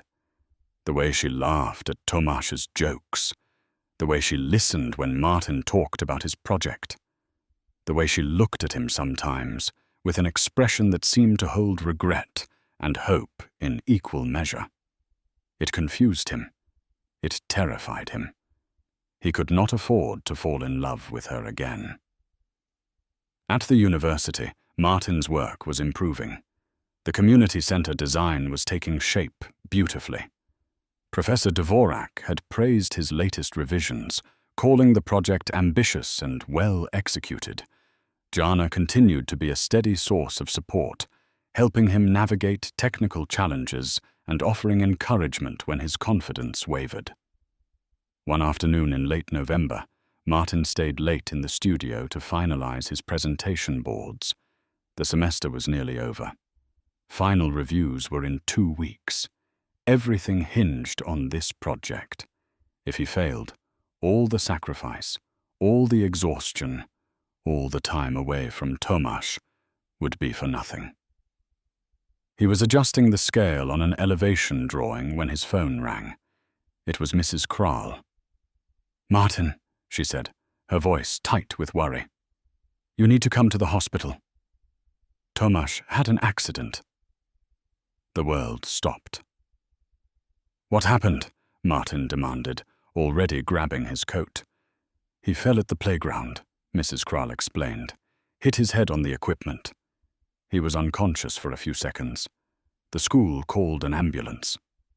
"Which hospital?" Martin asked, his hands shaking as he shoved his materials into his bag. "St. Mary's," Mrs. Kral said. "I am with him now. He is awake, but scared." "I am on my way," Martin said. He ran from the building, his heart pounding. The bus took forever. Every red light felt like an eternity. He called Helena from the bus, his voice breaking as he explained what happened. "I will meet you there," she said immediately. Martin burst through the emergency room doors 20 minutes later. Mrs. Kral was in the waiting area.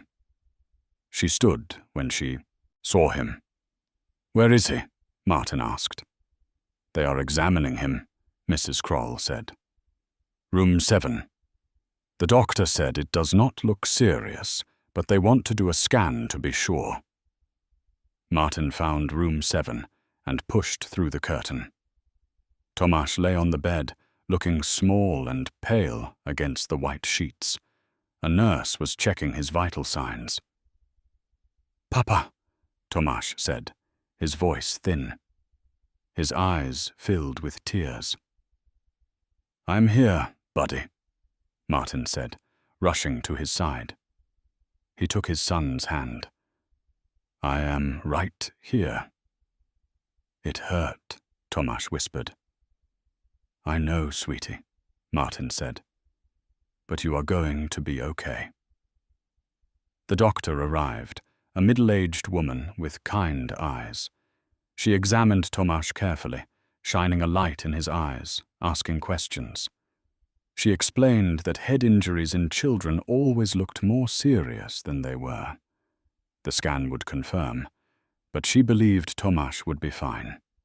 Just a mild concussion. They would keep him for observation overnight. Martin felt weak with relief. "Can I stay with him?" "Of course," the doctor said. "There is a chair that converts to a bed. You can stay as long as you need." Helena arrived an hour later. She brought food, knowing Martin had not eaten.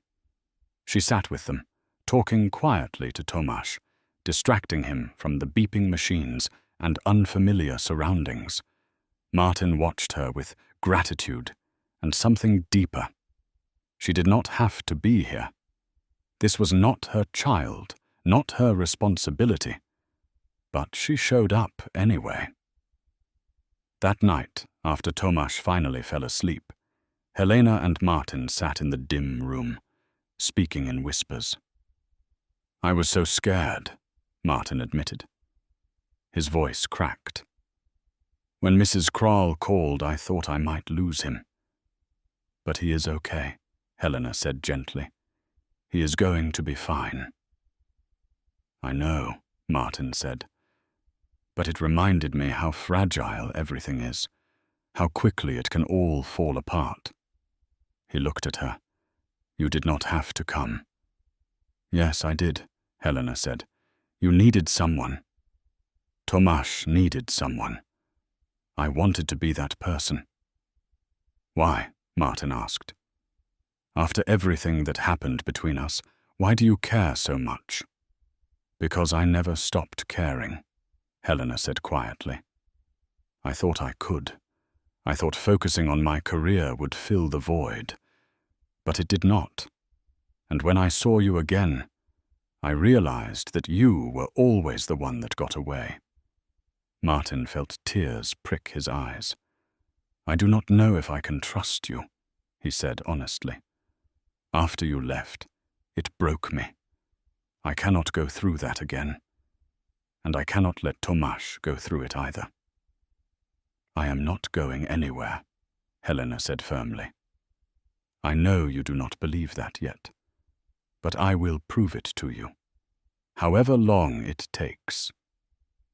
They sat in silence, the only sound the soft beep of the monitors and Tomasz's gentle breathing. Martin wanted to believe her. He wanted to open his heart again, to let her in completely. But trust was not something that could be rebuilt overnight. It would take time. It would take consistency. It would take her showing up again and again until he finally believed she would stay. Tomasz was released the next morning with instructions to rest for a few days. Martin called Professor Dvorak to explain the situation. The professor was understanding, offering to extend his deadline for the final presentation. But Martin refused. He had worked too hard to delay now.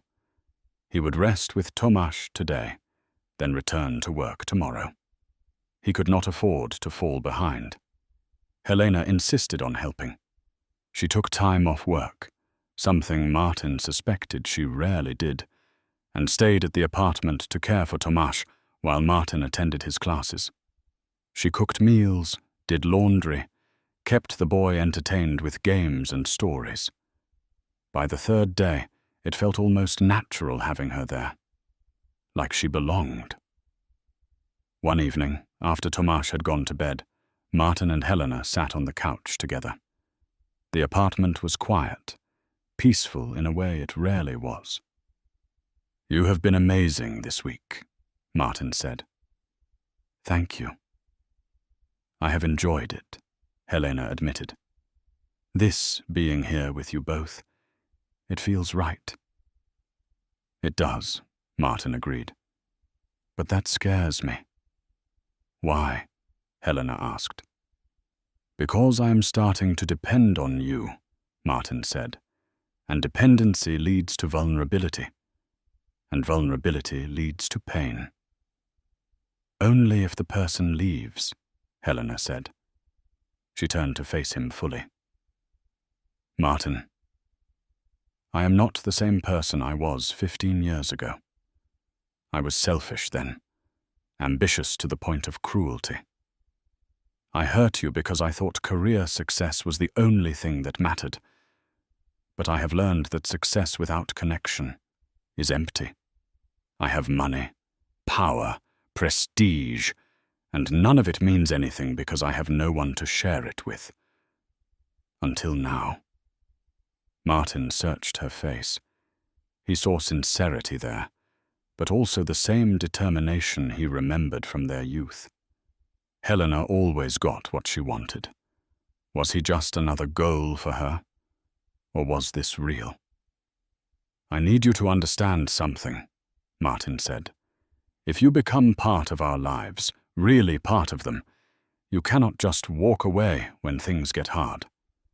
Tomasz has already lost his mother. He cannot lose someone else he cares about."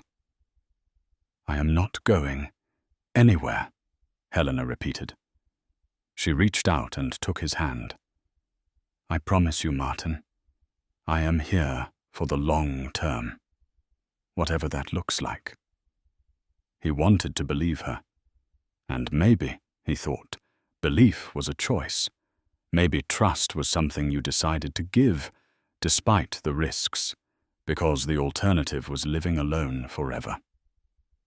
"Okay," he said softly. "Okay."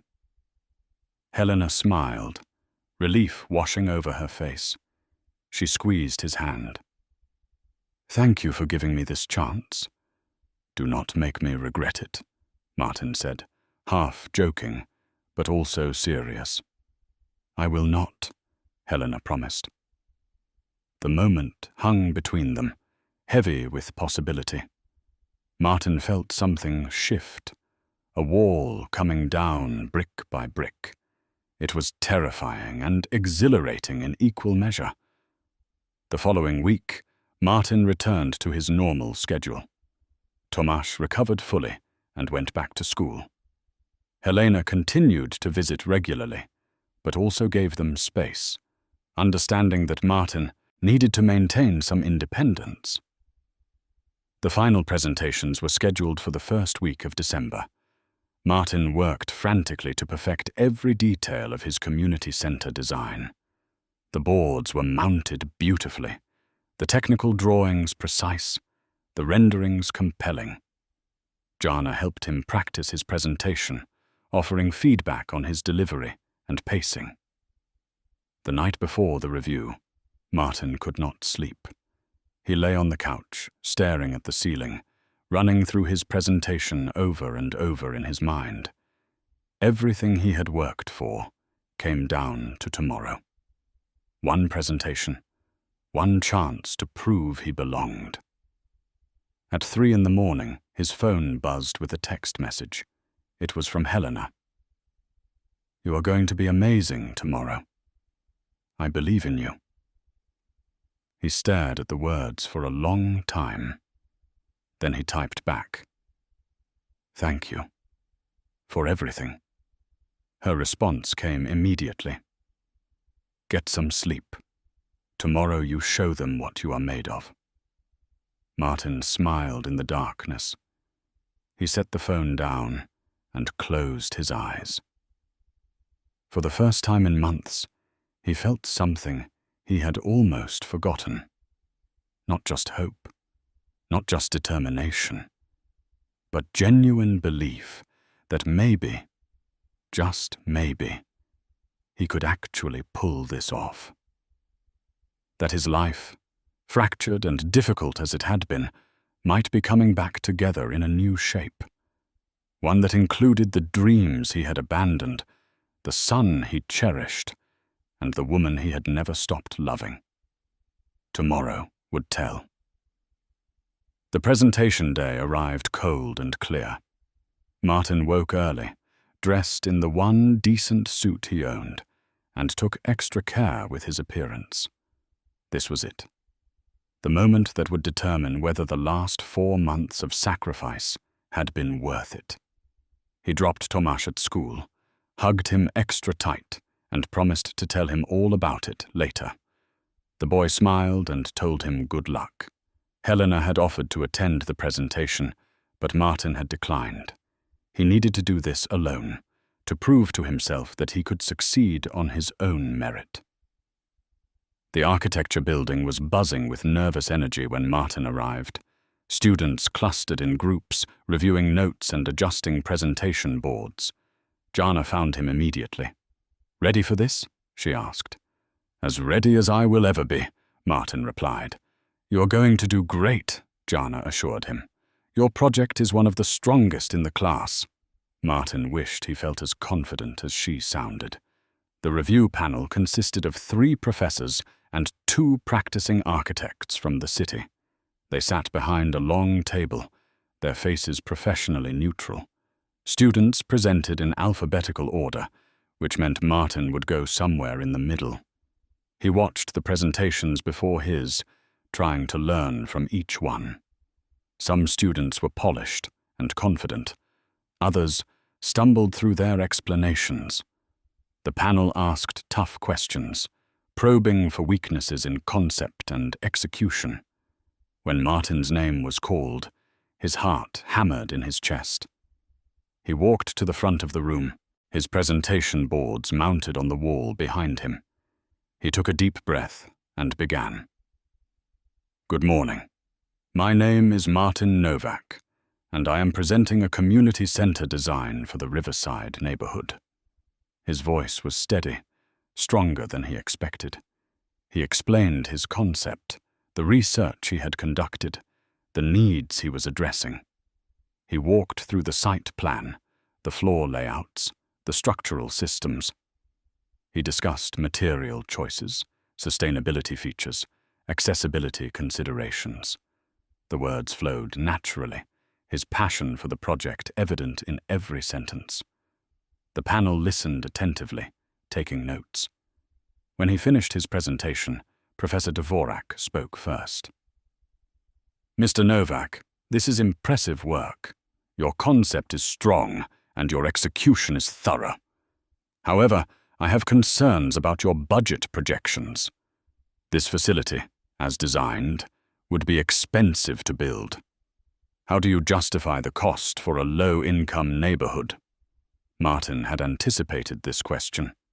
He explained his phasing strategy, how the building could be constructed in stages as funding became available. He discussed cost-saving measures and potential grant opportunities. He argued that quality architecture should not be reserved only for wealthy communities, that everyone deserved beautiful, functional spaces. The panel seemed satisfied with his answer. One of the practicing architects, a woman named Mrs. Barron, asked about the mechanical systems. Martin answered confidently, referencing his technical drawings. Another panelist questioned his choice of facade materials. Martin defended his decision with data about durability and maintenance costs. The questions continued for 20 minutes. Each time, Martin responded thoughtfully, demonstrating deep understanding of his project. He felt himself gaining confidence with each answer, finding his footing in this world he had left behind 15 years ago. Finally, Professor Dvorak thanked him. "We will deliberate and post results this afternoon. Thank you for your presentation, Mr. Novak." Martin returned to his seat, his legs shaky from adrenaline. Jana squeezed his shoulder encouragingly. "That was incredible," she whispered. "You nailed it." Martin wanted to believe her, but doubt crept in as he replayed every answer, every hesitation, every moment where he might have said something differently. The rest of the presentations passed in a blur. When the reviews finally concluded at 3 p.m, Professor Dvorak announced that results would be posted outside his office at 5. Martin had 2 hours to wait. He could not go home. He could not focus on anything else. He wandered the campus, eventually finding himself at the cafe where he had first met Helena all those years ago. It looked different now, renovated and modernized, but the corner table where they had sat was still there. He ordered coffee and sat down, memory washing over him. He remembered how young they had been, how full of dreams and certainty about the future, how naive to think that love and ambition could coexist without compromise. His phone buzzed. It was Helena. "How did it go?" "I think it went well," Martin typed back. "But I will not know for sure until 5. "I am thinking about you," she responded. No matter what happens, I am proud of you." Martin stared at those words. She was proud of him. When was the last time anyone had said that? His parents were supportive but distant. Tomasz was too young to fully understand. But Helena saw what he had accomplished, the mountain he had climbed, and she was proud. It meant more than he wanted to admit. At 4:45, Martin walked back to the architecture building. A small crowd had gathered outside Professor Dvorak's office. Other students waited anxiously, checking their phones, pacing nervously. Jana stood near the door, and when she saw Martin, she waved him over. "Almost time," she said. Her voice held tension despite her smile. At precisely 5 o'clock, Professor Dvorak emerged from his office and pinned a sheet of paper to his door. The crowd surged forward. Martin hung back, suddenly terrified to look. What if he had failed? What if all of this had been for nothing? Jana pushed through the crowd and found his name. Then her face broke into a huge smile. She turned and pointed at him. "Martin, you passed. You got an A." The relief that flooded through Martin was so intense he thought his knees might buckle. He pushed forward to see for himself. There it was, his name, followed by a grade, a minus, not perfect but more than good enough. He had done it. He had actually done it. Other students congratulated him, shaking his hand, patting his back.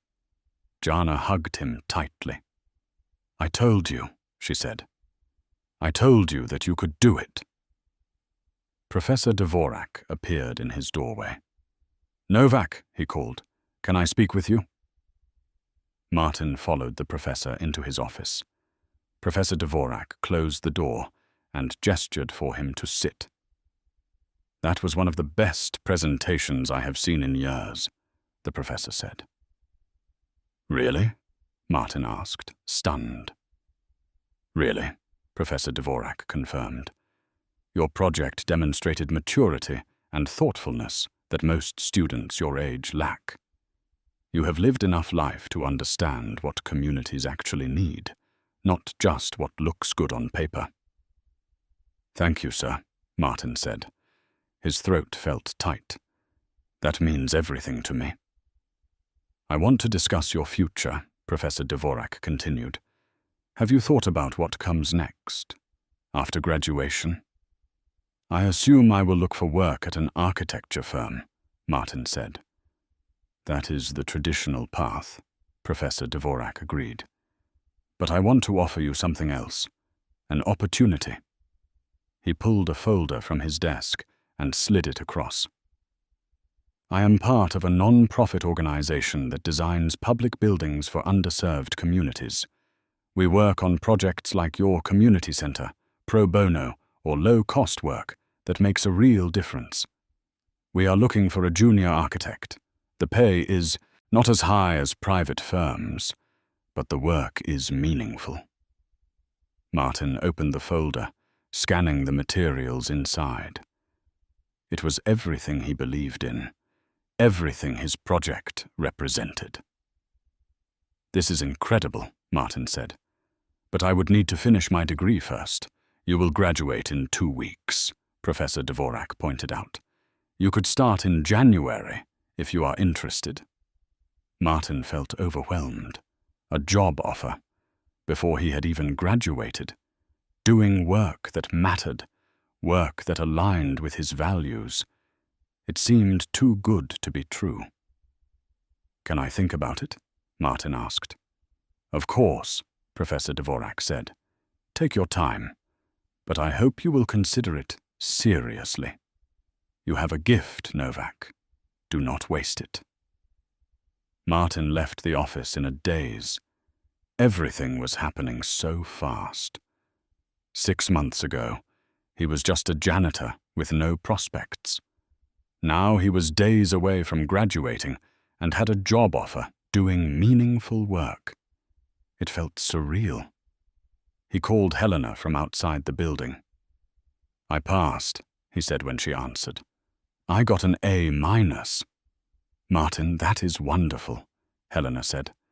He could hear genuine joy in her voice. Congratulations. There is more, Martin said. He told her about the job offer, about Professor Dvorak's organization, about the opportunity to do exactly the kind of work he had always dreamed of. That is amazing, Helena said. Are you going to take it? I think so, Martin said. But the pay is lower than I hoped. I will need to be careful with money. We can make it work, Helena said. The way she said, we made Martin's heart skip. Like they were a team, like they were building something together.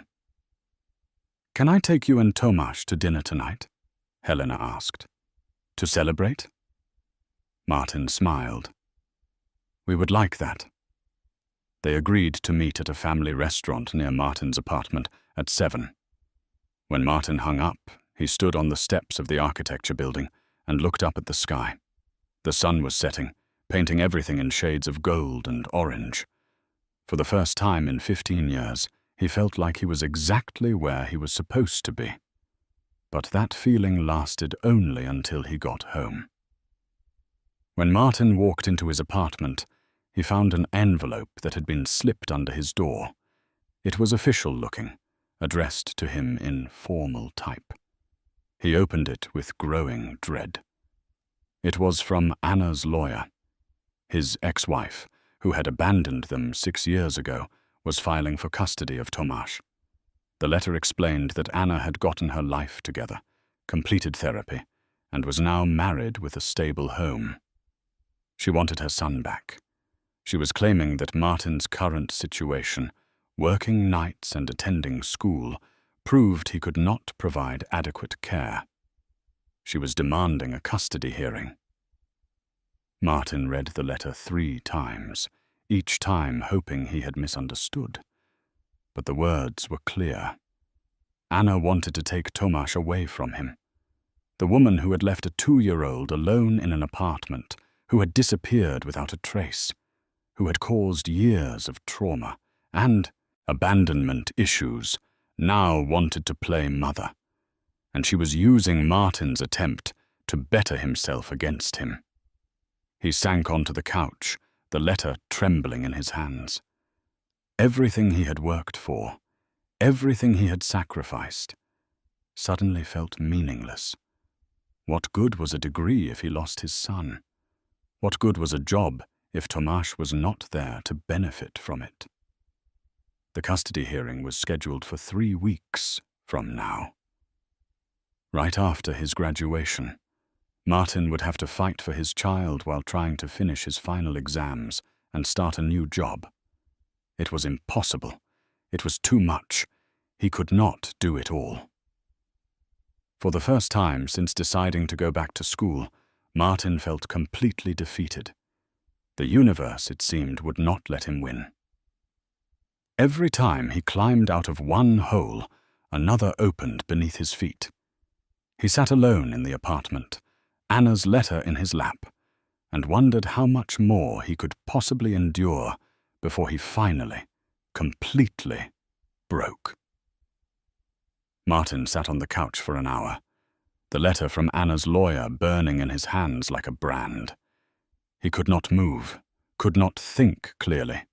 The words custody hearing repeated in his mind like a curse. When his phone rang, he almost did not answer. But it was Helena calling, probably wondering where he was for dinner. "Hello," he said, his voice hollow. "Martin, where are you?" Helena asked. "We have been waiting for 30 minutes. "I cannot come," Martin said. "Something happened." "What is it?" Helena's voice immediately shifted from concerned to alarmed. "Tell me what happened." "Anna is back," Martin said. "She wants Tomasz. She is filing for custody." The silence on the other end lasted several seconds. Then Helena spoke, her voice hard and controlled. I am coming over right now. You do not have to, Martin started. I am coming over, Helena repeated firmly. Stay where you are. She arrived 20 minutes later with takeout food and Tomasz. The boy ran to his father immediately, sensing something was wrong. Papa, are you sick? He asked.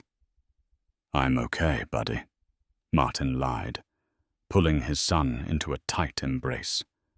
He looked over Tomasz's head at Helena. She set the food on the kitchen counter and mouthed the words, "We will talk later." They ate dinner together, Martin forcing himself to act normal for his son's sake. Tomasz talked about his day at school, about a science experiment with volcanoes, about a game he played at recess.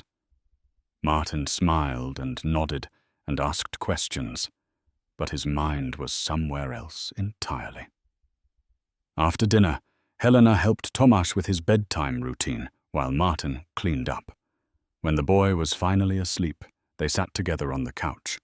Helena had read the letter twice, her expression growing darker with each reading.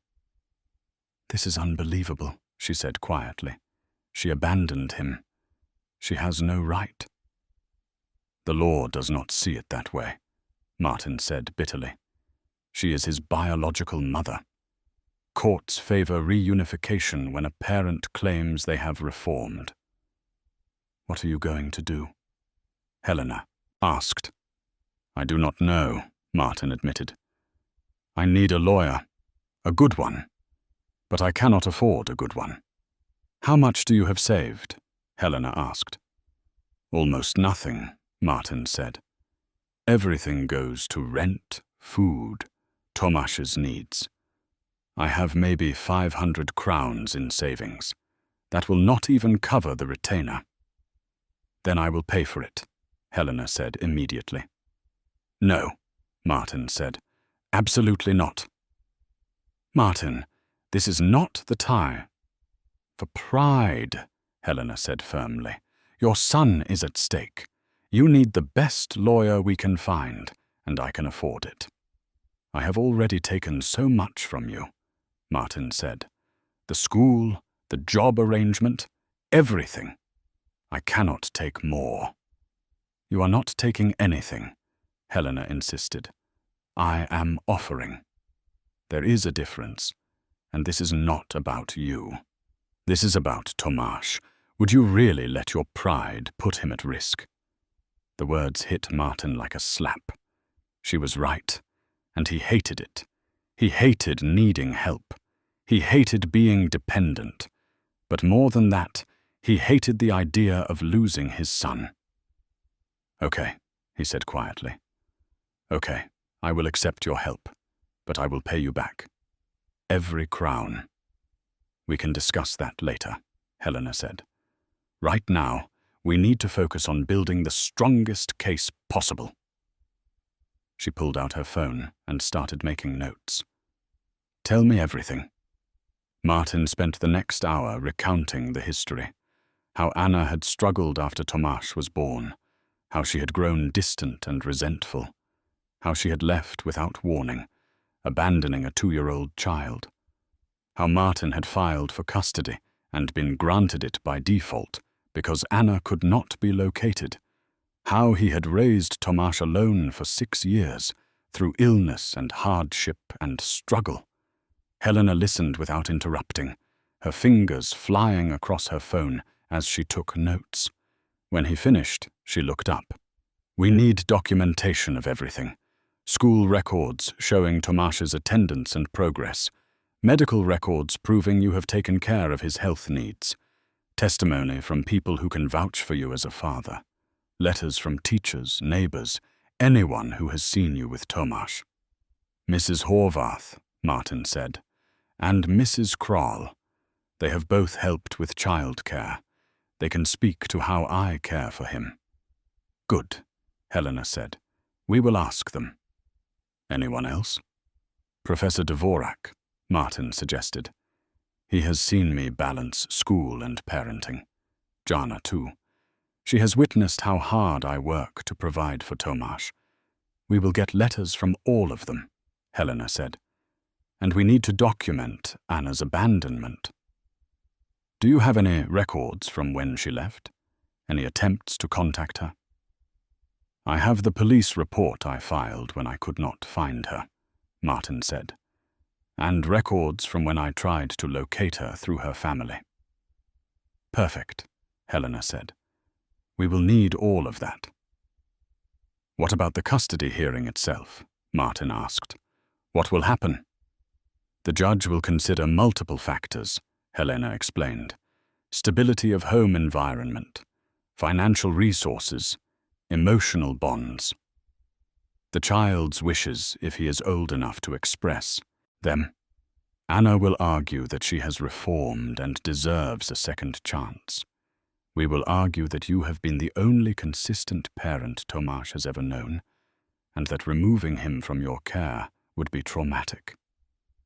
Can she actually win?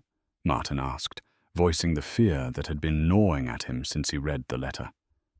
Helena hesitated. I will not lie to you. Courts do sometimes rule in favor of biological parents who demonstrate change. But we have strong arguments on our side.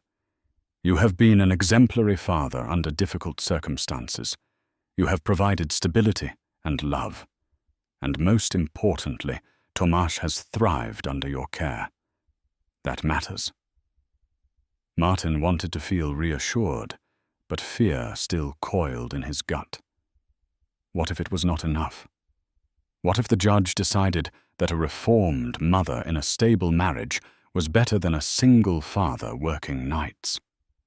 The next morning, Helena connected Martin with a family law attorney named Dr. Maras. She was in her 50s, with sharp eyes and a reputation for winning difficult cases. They met in her office downtown, a space lined with legal books and framed credentials.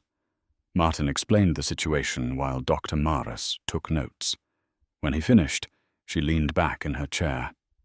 This is challenging, but not impossible, she said. The key issue is whether Anna can prove sustained reform, and whether removing Tomasz from your care would serve his best interests. What are our chances? Martin asked. 60-40 in your favor, Dr. Maras said bluntly. You have been the primary caregiver for 6 years. That counts heavily. But Anna has rights as a biological parent, and if she presents well and has truly addressed her issues, the judge may grant her partial or even primary custody. Martin felt sick. 40% chance of losing his son. Those were not good odds. What do we need to do? He asked. We build an airtight case, Dr. Maras said. We document everything you have done right. We highlight every sacrifice, every achievement, every moment of stability you have provided. We show that you are not just an adequate parent, but an exceptional one. And we challenge Anna's credibility. 6 years of absence cannot be easily explained away. Over the next 2 weeks, Martin lived in a state of constant anxiety. He completed his final exams, but his focus was scattered. He studied for the custody hearing more than he studied for school. Dr. Maras prepared him for potential questions. Where does Tomasz sleep? In the bedroom. I take the couch. How do you manage childcare while working and attending school? Through a combination of Mrs. Horvath, Mrs. Kroll, and Helena's help. I have never left Tomasz unsupervised. What would you say is your greatest strength as a father? I show up. Every day. No matter how tired or overwhelmed I am, I show up for my son. They practiced for hours. Dr. Maras played the role of opposing counsel, asking aggressive questions designed to make Martin defensive. She taught him to stay calm, to answer directly, to never let emotion undermine his credibility. Helena attended some of these sessions, offering support and occasionally insight from her own experience in high-stakes negotiations.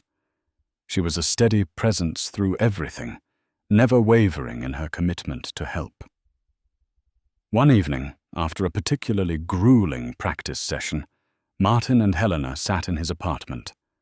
Tomasz was at a friend's house for a play date, giving them rare time alone. "I do not know how to thank you for all of this," Martin said. "You do not have to thank me," Helena replied. "This is what people do when they care about each other." "Do you really think we can win?" Martin asked.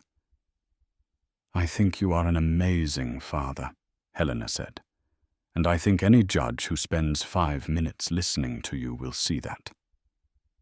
"But what if they do not?" Martin pressed.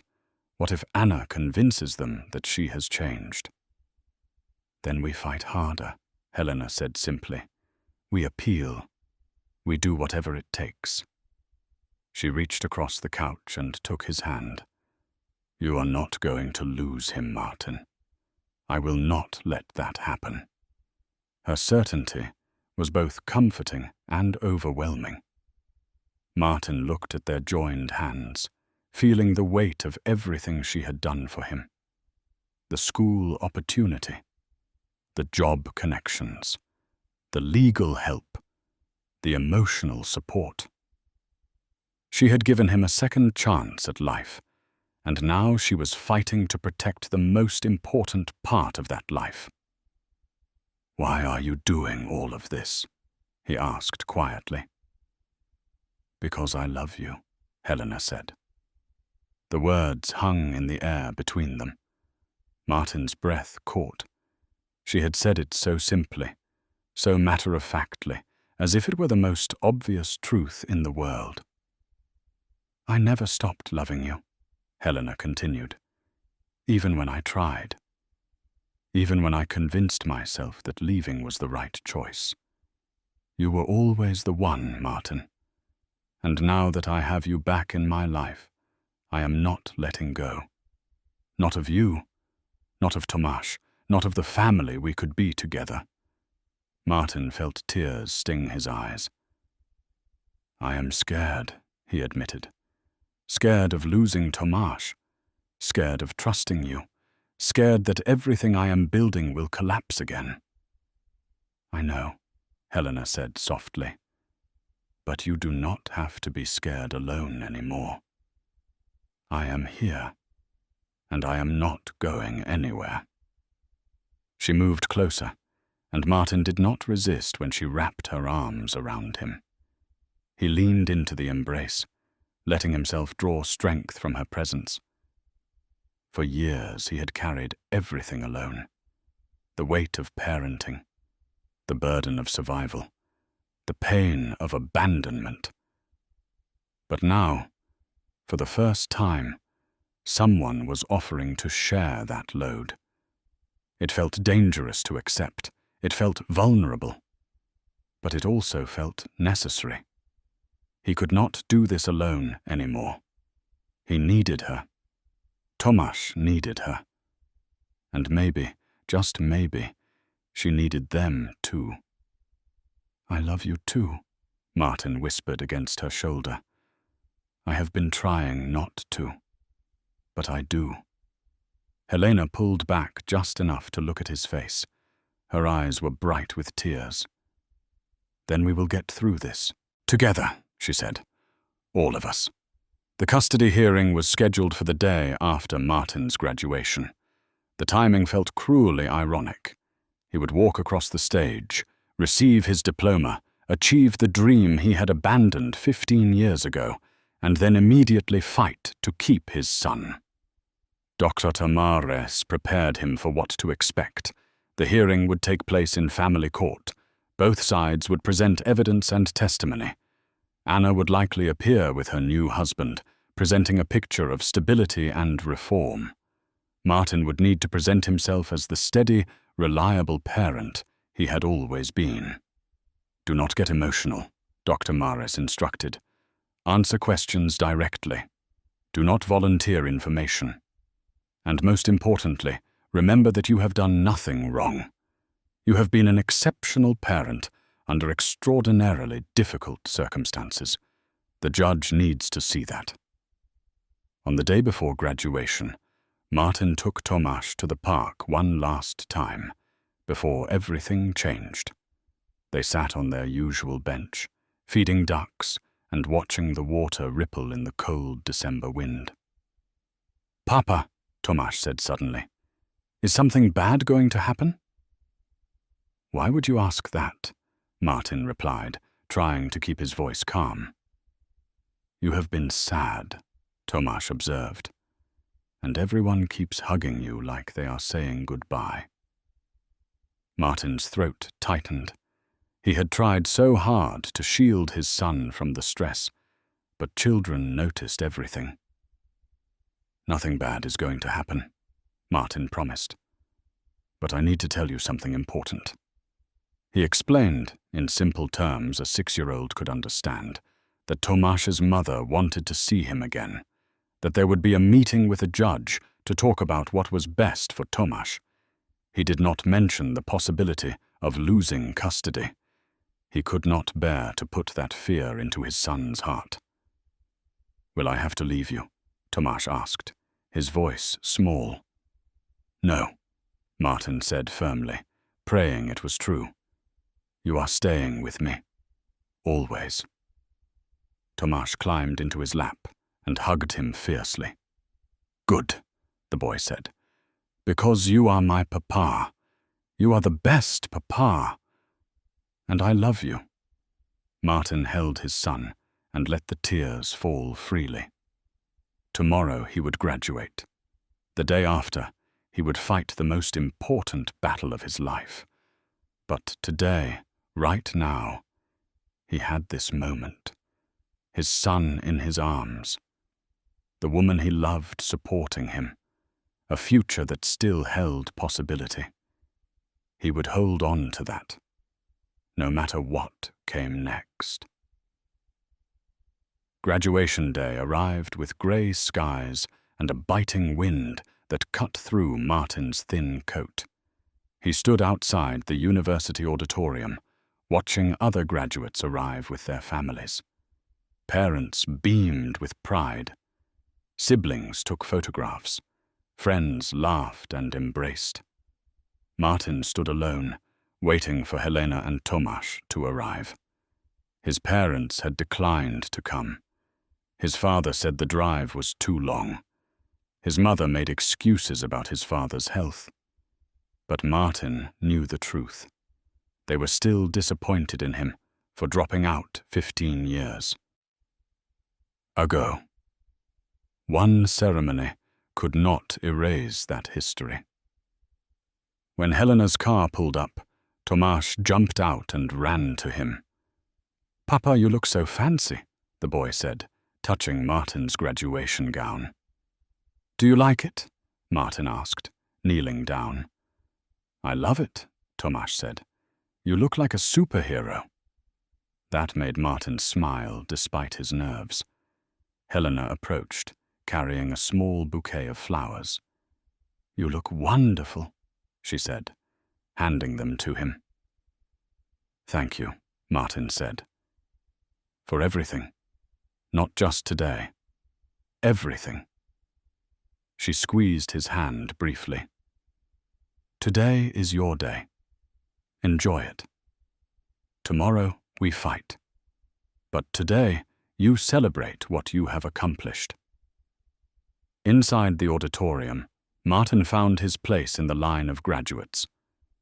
The ceremony began with speeches from the dean and the university president, words about achievement and potential and the future. Martin barely heard them. His mind was already on tomorrow, on the custody hearing, on the possibility of losing Tomáš. When his name was called, he walked across the stage in a daze. Professor Dvorak handed him his diploma and shook his hand firmly. "Congratulations, Mr. Novak," the professor said. "You have earned this." Martin looked out into the audience. Helena held Tomáš on her lap and the boy was waving frantically, a huge smile on his face. In that moment, everything crystallized. This diploma was not just a piece of paper. It was proof that he could rebuild his life, that he could overcome failure and disappointment, that he could be the father Tomasz deserved. He raised the diploma toward his son and smiled. After the ceremony, they took photographs outside.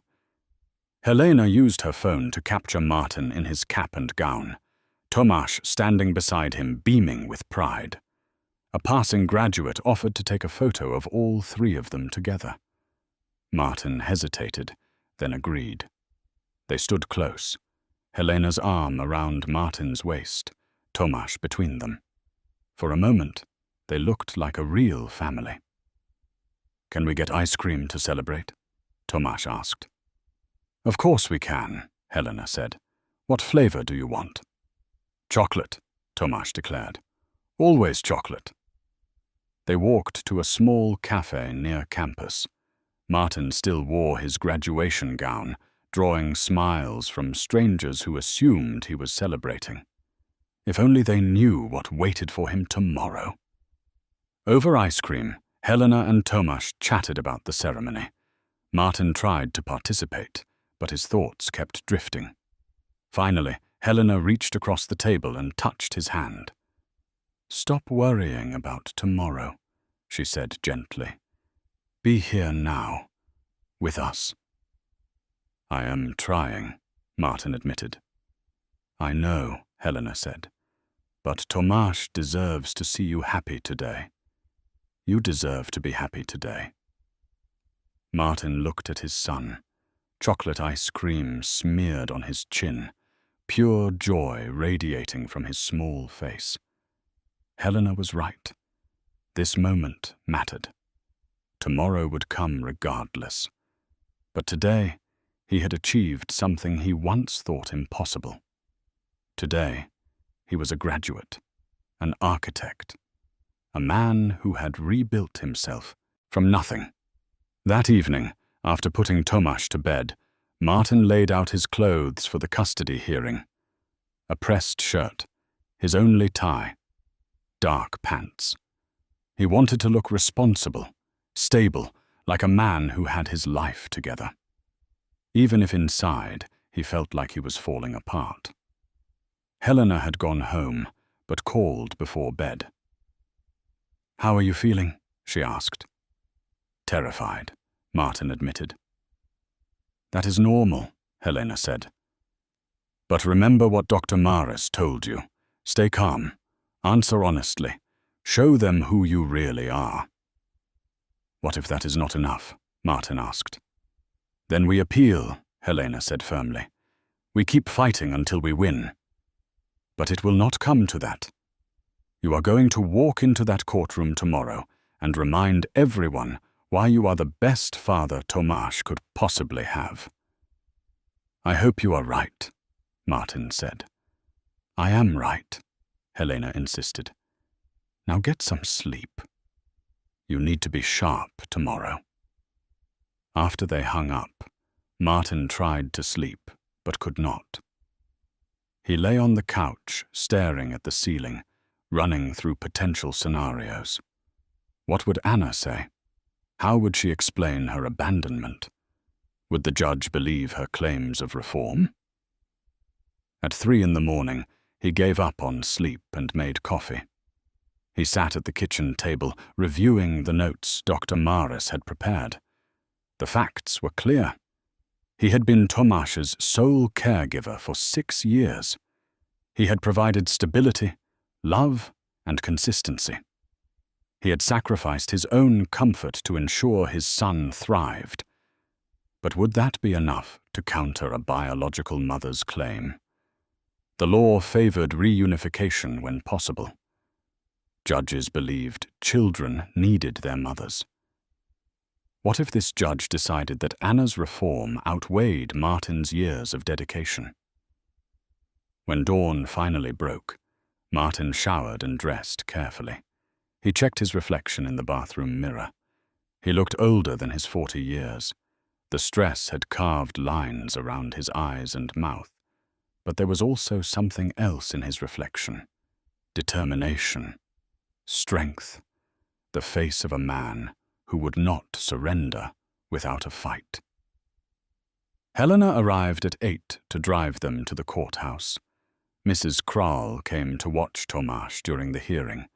The boy hugged his father tightly before they left. "Good luck, Papa," Tomasz whispered. "I love you." "I love you too, buddy," Martin said, his voice thick. "I will be home soon." The family courthouse was a grey concrete building downtown.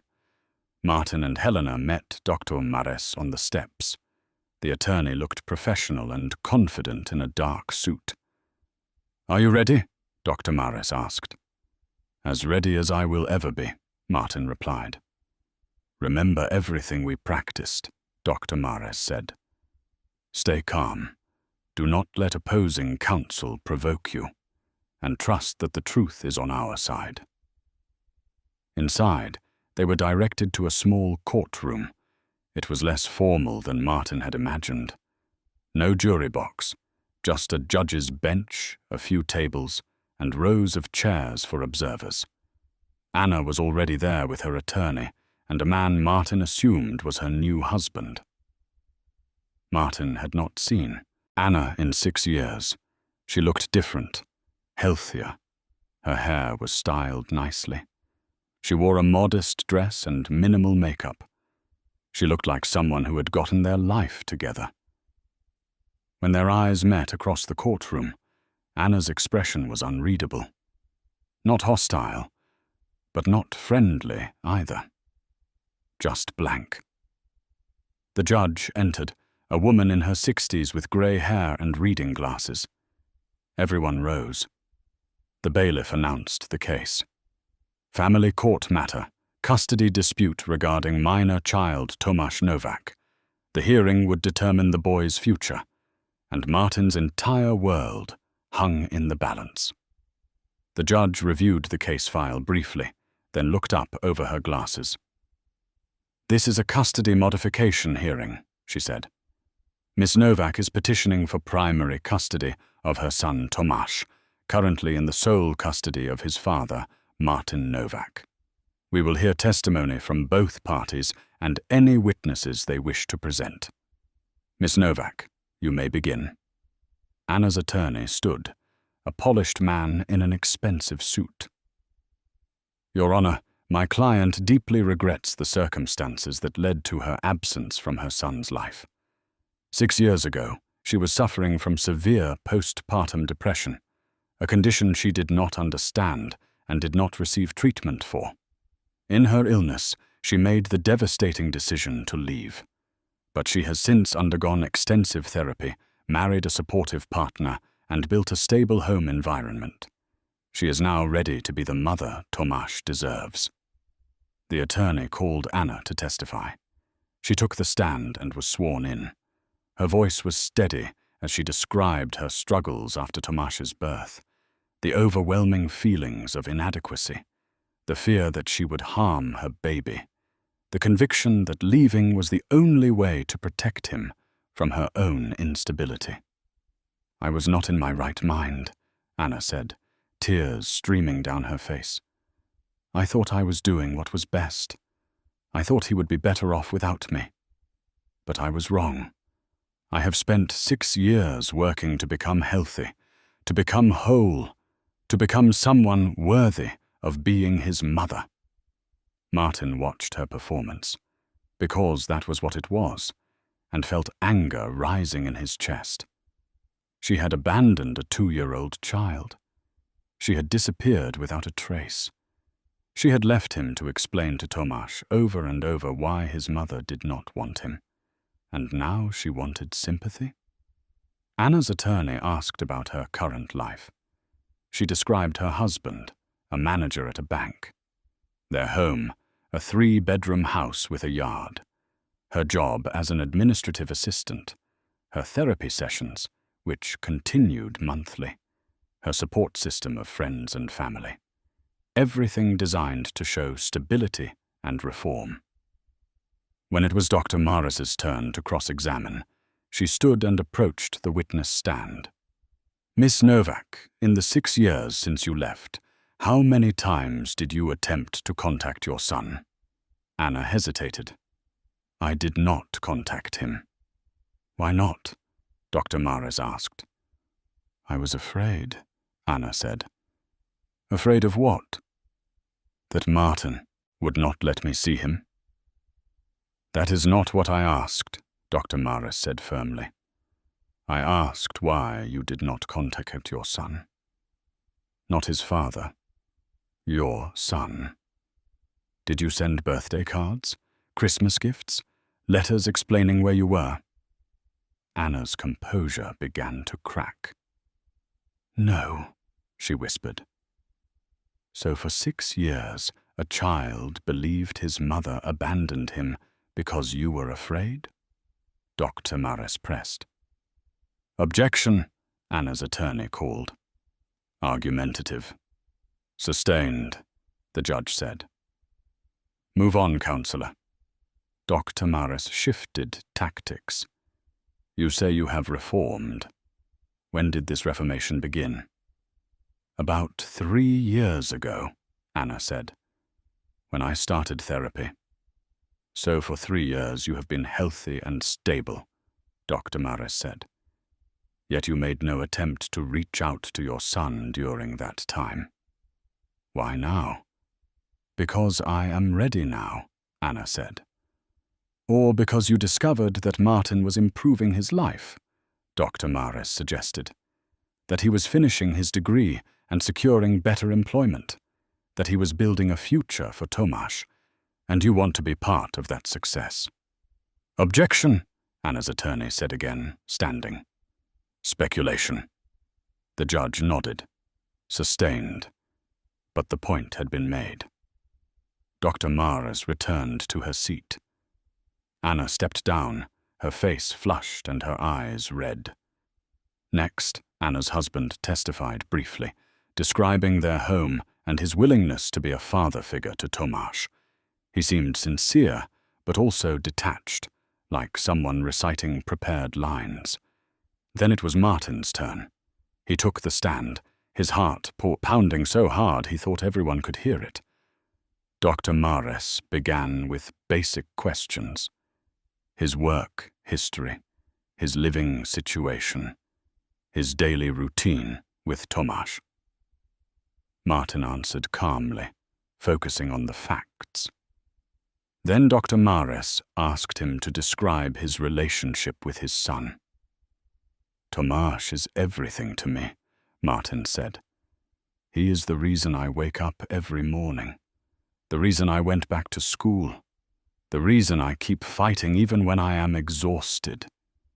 He is not just my son. He is my purpose. Can you describe a typical day with Tomasz? Dr. Morris asked. Martin walked through their routine. Breakfast together. Walking him to school. Picking him up. Homework time. Dinner. Bath. Bedtime stories. The small rituals that made up a life. We have pizza every Friday night, Martin said. And we go to the park every weekend, rain or shine. We feed the ducks. He tells me about his week. I tell him I am proud of him. Because I am. Every single day. What would happen if Tomasz were removed from your care? Dr. Morris asked. Martin's voice broke slightly. It would destroy him. And it would destroy me. He is my son. I have been there for every scraped knee, every bad dream, every moment of his life for 6 years. I know what makes him laugh. I know what scares him. I know that he is afraid of thunder and loves chocolate ice cream and wants to be a firefighter when he grows up. His mother does not know any of that, because she was not there. Anna's attorney cross-examined next. Mr. Novak, you work as a janitor, correct? I do, Martin confirmed. And you recently returned to school? Yes, Martin said, while raising a young child alone. That must have been difficult. It was, Martin admitted. But I managed. By bringing your son to work with you, Anna's attorney said. Leaving him in a supply closet while you cleaned offices? He was never unsupervised, Martin said firmly. And it was temporary. I did what I had to do. The attorney pressed. You worked nights, attended school during the day. When exactly did you sleep? I found time, Martin said. That does not sound stable, the attorney suggested. That sounds like a man barely holding on. I was holding on for my son, Martin said, his voice rising slightly. Everything I did was for him. Every sacrifice, every sleepless night, every moment of exhaustion. Because that is what parents do. They sacrifice for their children. They do not abandon them.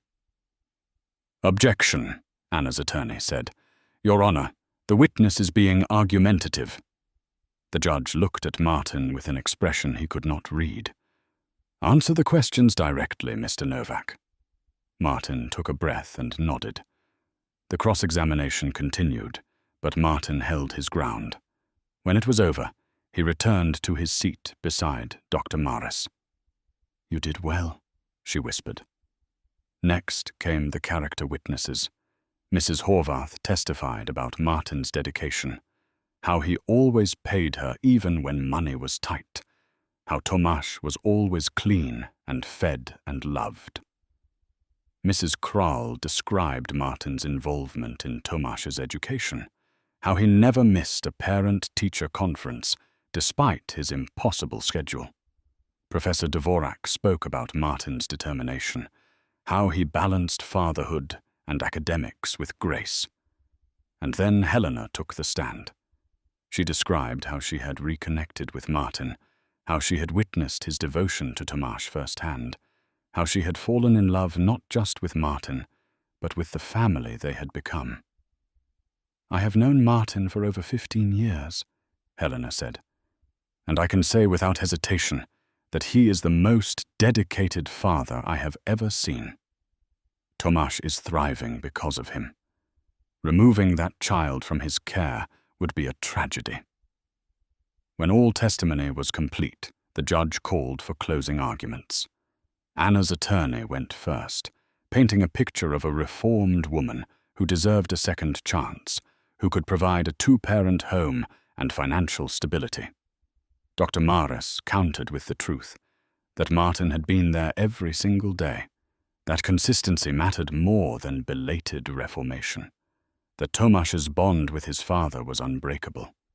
This is not about punishing Miss Novak for her past mistakes, Dr. Morris said, but neither is it about rewarding her for showing up 6 years too late. This is about what is best for Tomasz.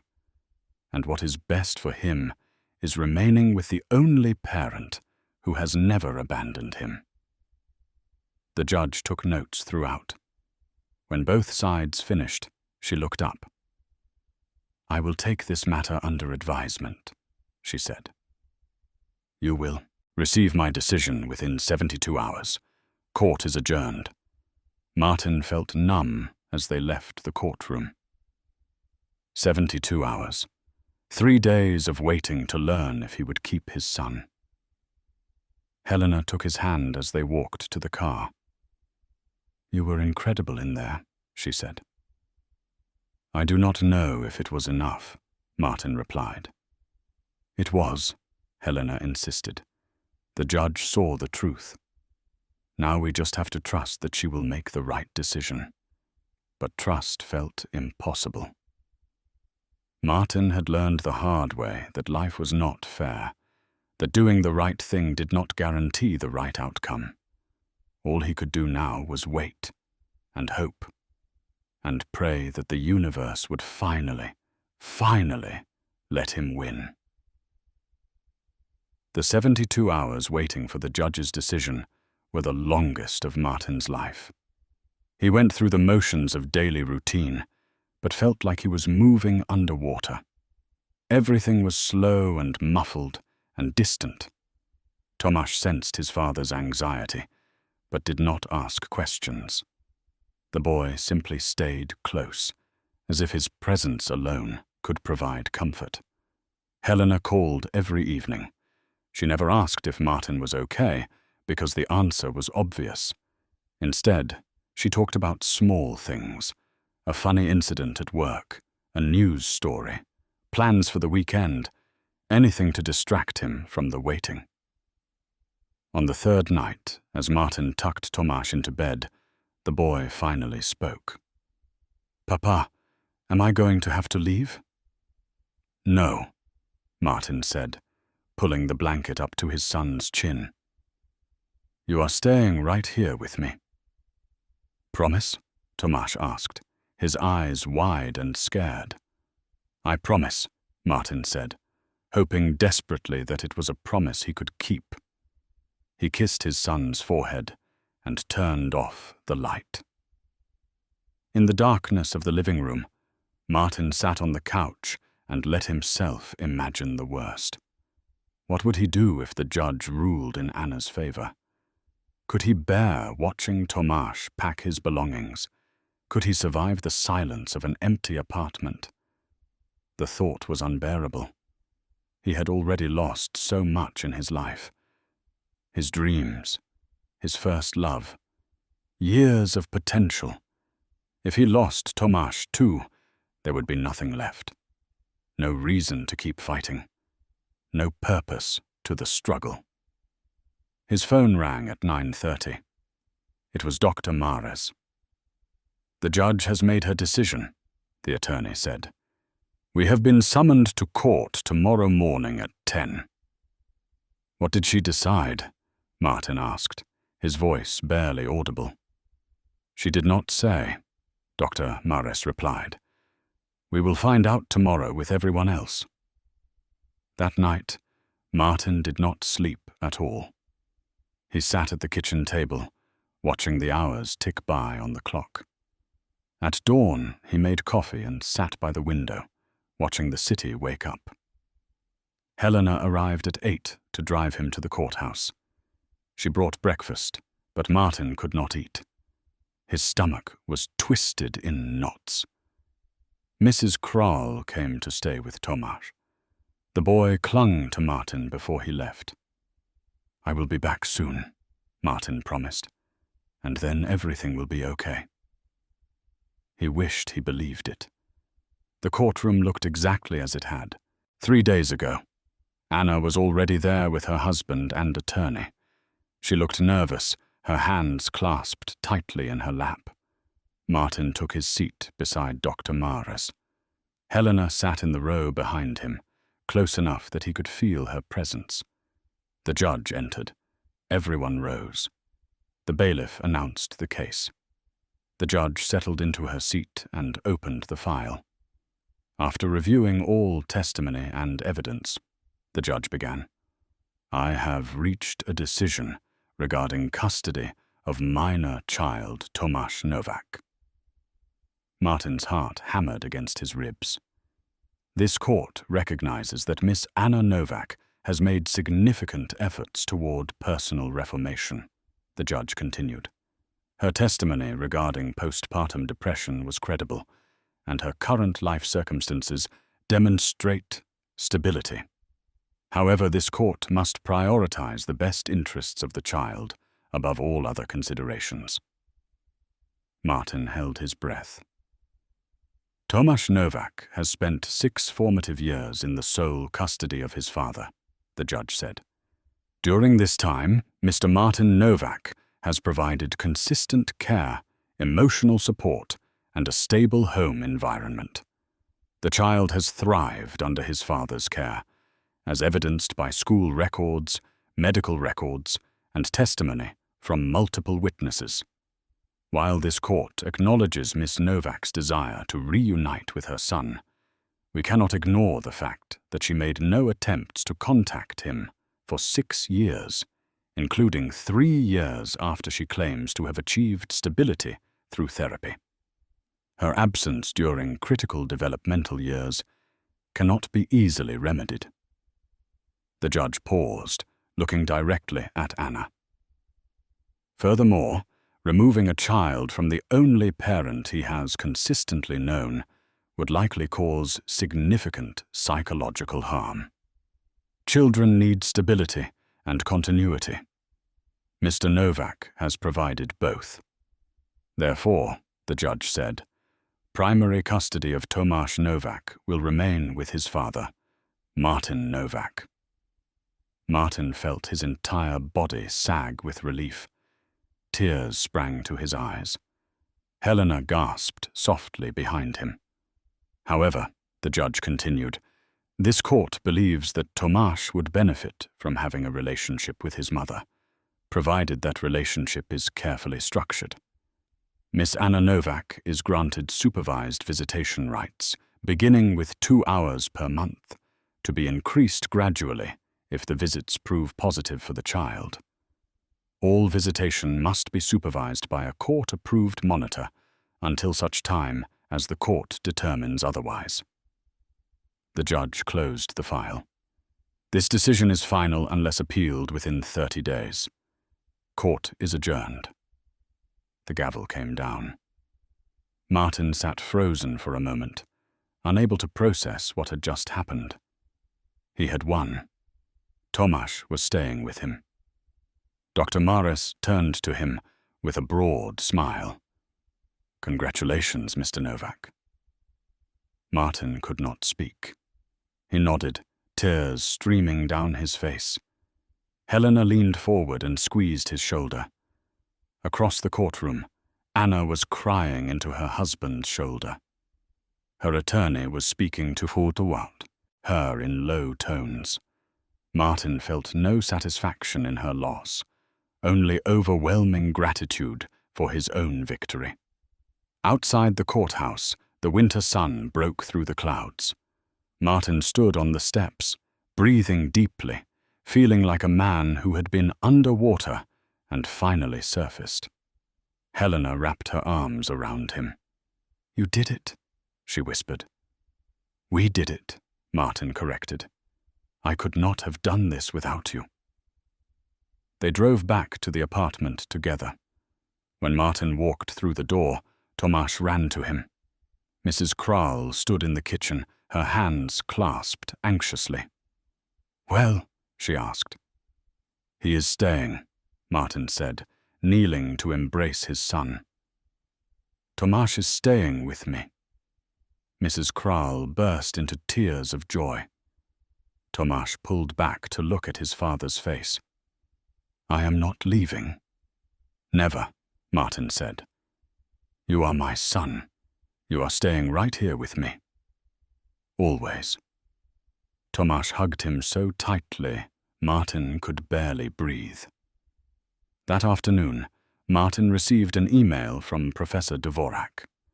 The non-profit organization had confirmed his job offer. He would start in 2 weeks as a junior architect, designing community buildings for underserved neighborhoods.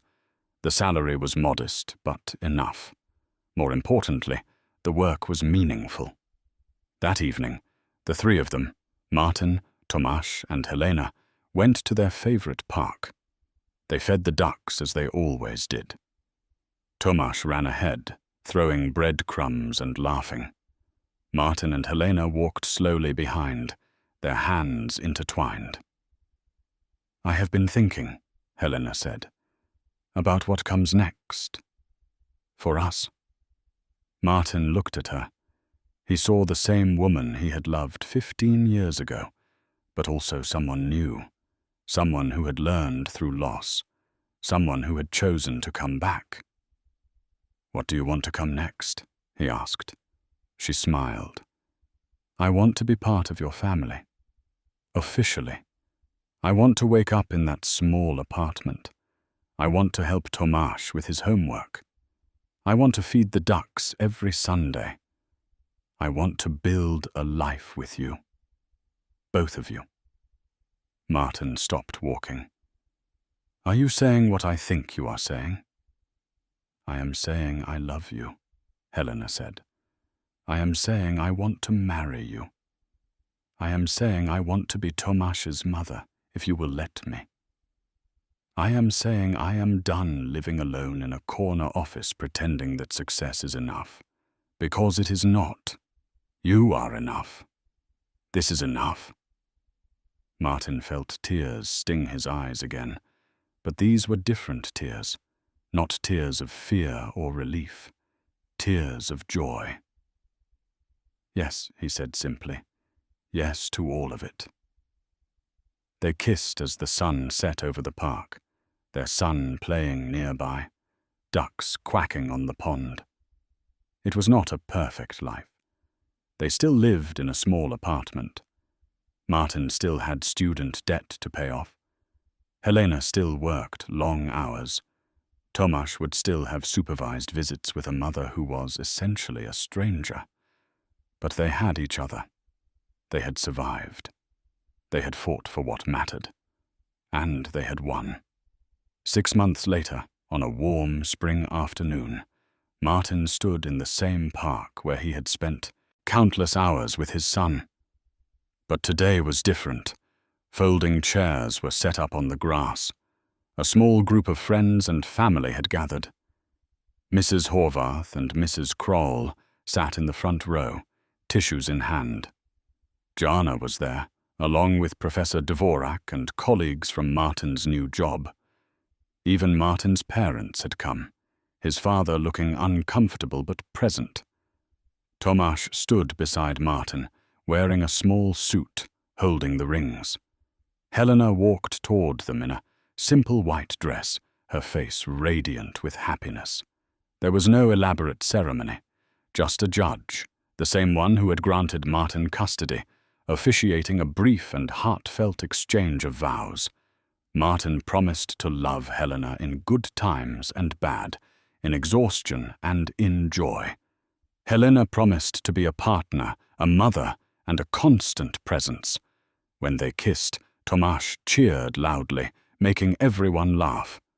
Afterward, they had cake and sandwiches.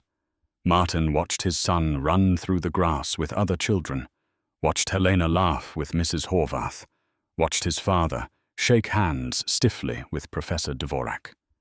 This was his life now, messy and imperfect and beautiful. He thought about the journey that had brought him here. 15 years of loss and struggle, years of believing he had failed, that his best days were behind him. But he had been wrong. Sometimes the path forward requires going backward first. Sometimes you have to return to what you left behind, to find what you were always meant to become. Martin had returned to school. He had finished his degree. He had fought for his son. He had opened his heart to love again. And in doing so, he had become the man he was always meant to be. Not despite his struggles, but because of them. As the sun set over the park, Martin stood with his wife's hand in his son running toward him with open arms, and felt something he had not felt in a very long time. Complete. Whole. Home. The janitor who once cleaned offices in the darkness before dawn was now an architect who designed buildings to serve communities. The abandoned father was now part of a family. The broken man was now healed. And every morning when he woke up, Martin looked at the faces of the people he loved and remembered that second chances were real, that it was never too late to rebuild, that sometimes the people who leave come back, and sometimes, when they do, they bring with them the possibility of a future better than anything you imagined. This was Martin's future, hard-won and deeply cherished, and it was enough, more than enough. It was everything.